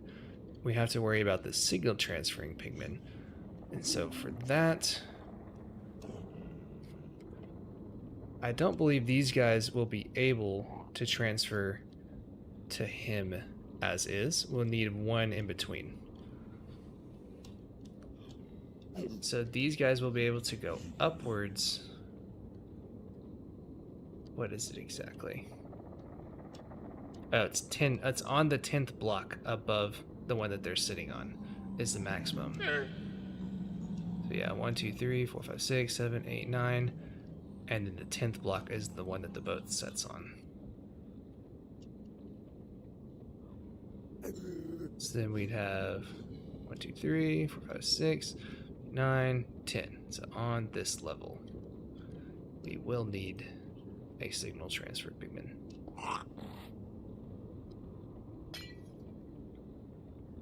So we can treat that right there. Let's just put a wall just to mark it a little bit better. So then all these guys will be able to be seen by that guy. So then we need 10 blocks above here. So 1, 2, 3, 4, 5, 6, 7, 8, 9, 10. And on this one, we need another signal transfer pigment, and we'll need one more. 1, 2, 3, 4, 5, 6, 7, 9, 10. I think I want to double count that. I might have messed up. Okay, no, so yes, it is on this one, and then he can transfer to those, no problem.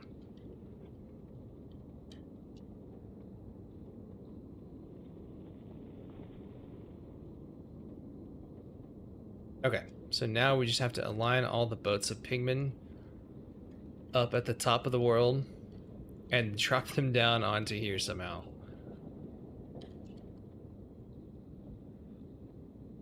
So, what would the boat look like? It's probably going to be just flush in that corner, right?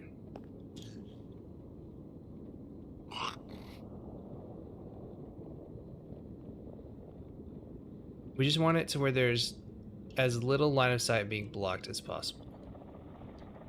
That the boat is resting on something here.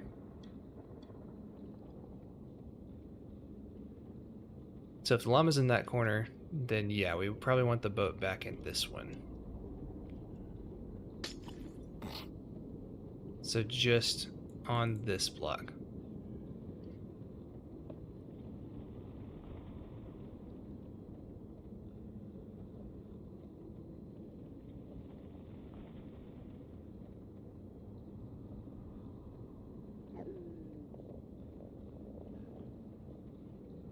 I believe aligning it exactly in that corner would be ideal.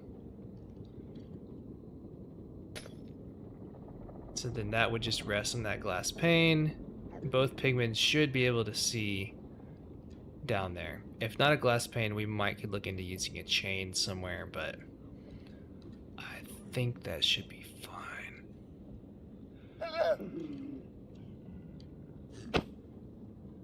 Okay, so we're gonna have to get these all down in here.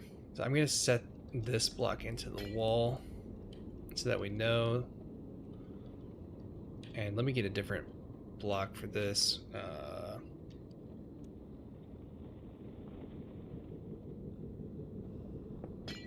Make those stone for the signal transfer ones. And this one. Okay. That should be the last of it. So now up here, we can get that aligner. Okay, let me see if I can get that from a Discord real quick.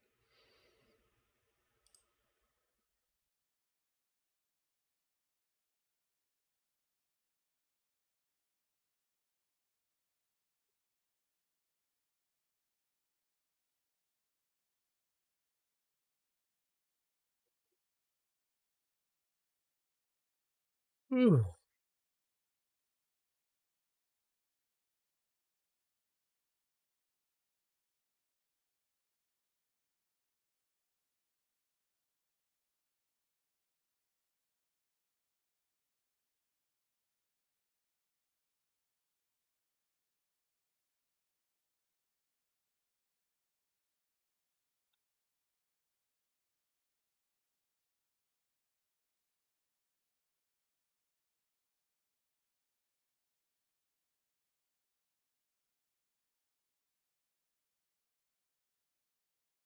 Hmm.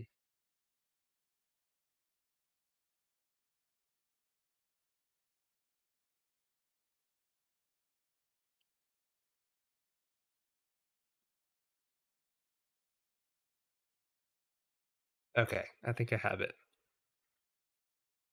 Fish are taking fall damage? What? I mean, I guess that makes sense. You don't really think of a fish taking fall damage in real life, though. It's not really something they usually experience. Okay, I got this schematic, and it says you turn the lever on, place boats on top of the block near the minecart, make sure it picks them up. When you're done, you can remove everything.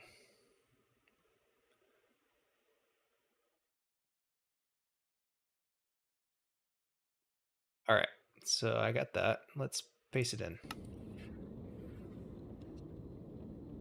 Let me get it in my schematics folder, not my downloads.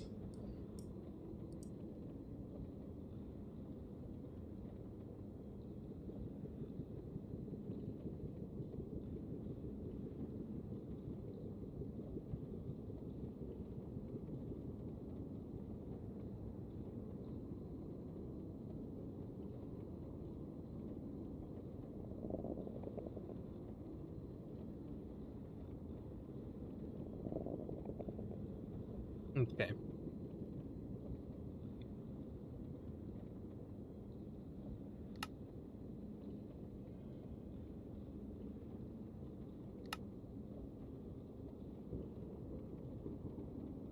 All right. So it looks like they'll be right on this block here. So I'm going to want that over. I mean, honestly, I could just actually, you know what? I'm dumb. I'm really dumb. Hisami taught me a better way to do this. I'm sad that Hisami's teaching me things. Don't tell him I said that. It's just kidding. Just kidding. Hisami's great.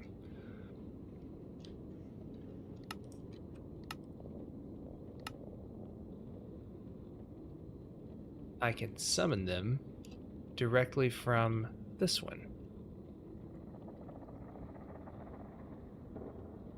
And let me see what the syntax was for that command.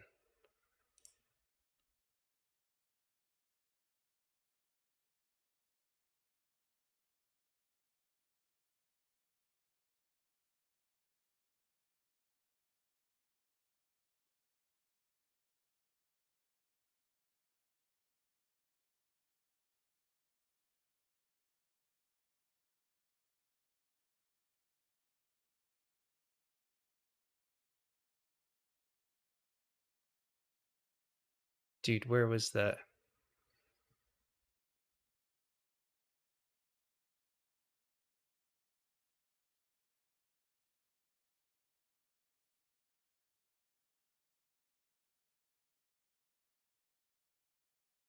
I swear. It's like summon or like TP. Oh, that's what it was.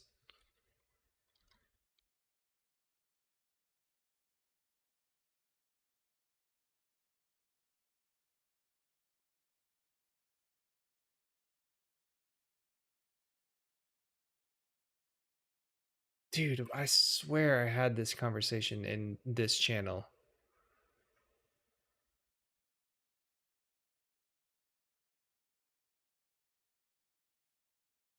Okay, let me see if I can just spitball it.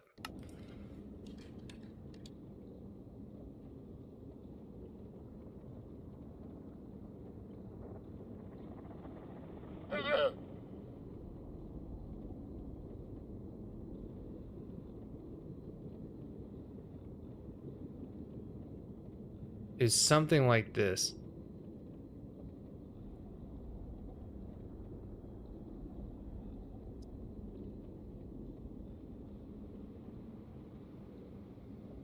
The syntax is what I get messed up on. Let me look at the wiki. Ugh. It's a skill issue.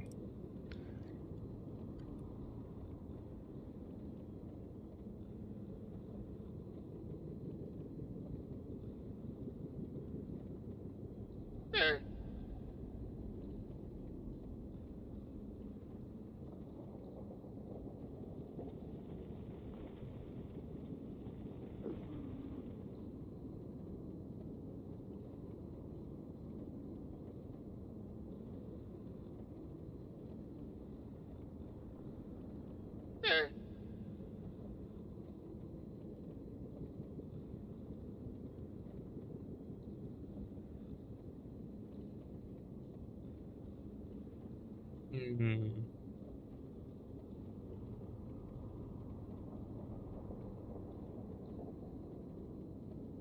Why is this so difficult?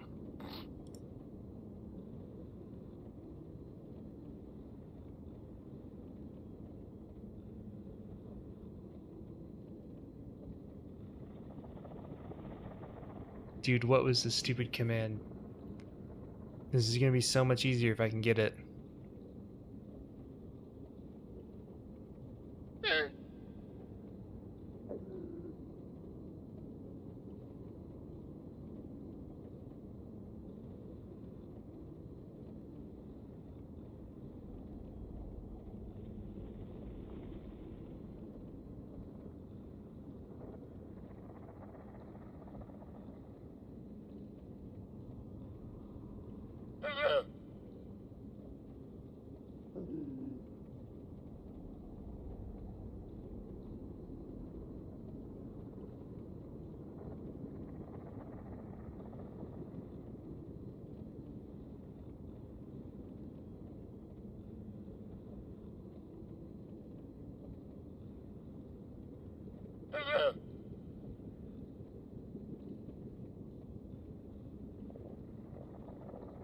Ah, there he goes. Okay. One bracket, limit equals one, sort equals nearest. Oh my gosh. We have to write that down.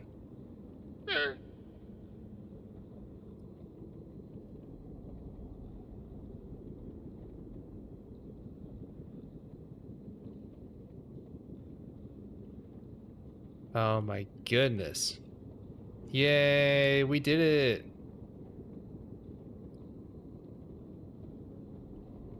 So now we can summon them.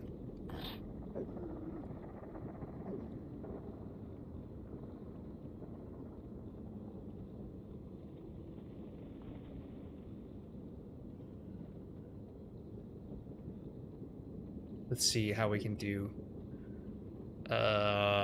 Shoot, how many should we have at once? Probably a decent amount since we don't care about space anymore. We want at least 20 pigmen. So 10 boats.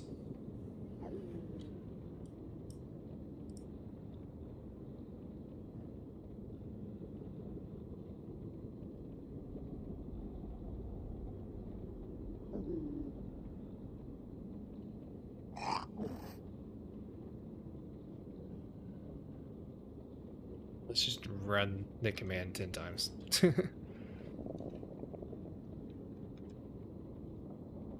So that's 2, 3, 4, 5, 6, 7, 8, 9, 10. And they're all kind of aligned a little bit weird. But we can get some guys into here without hitting it. I am almost certain.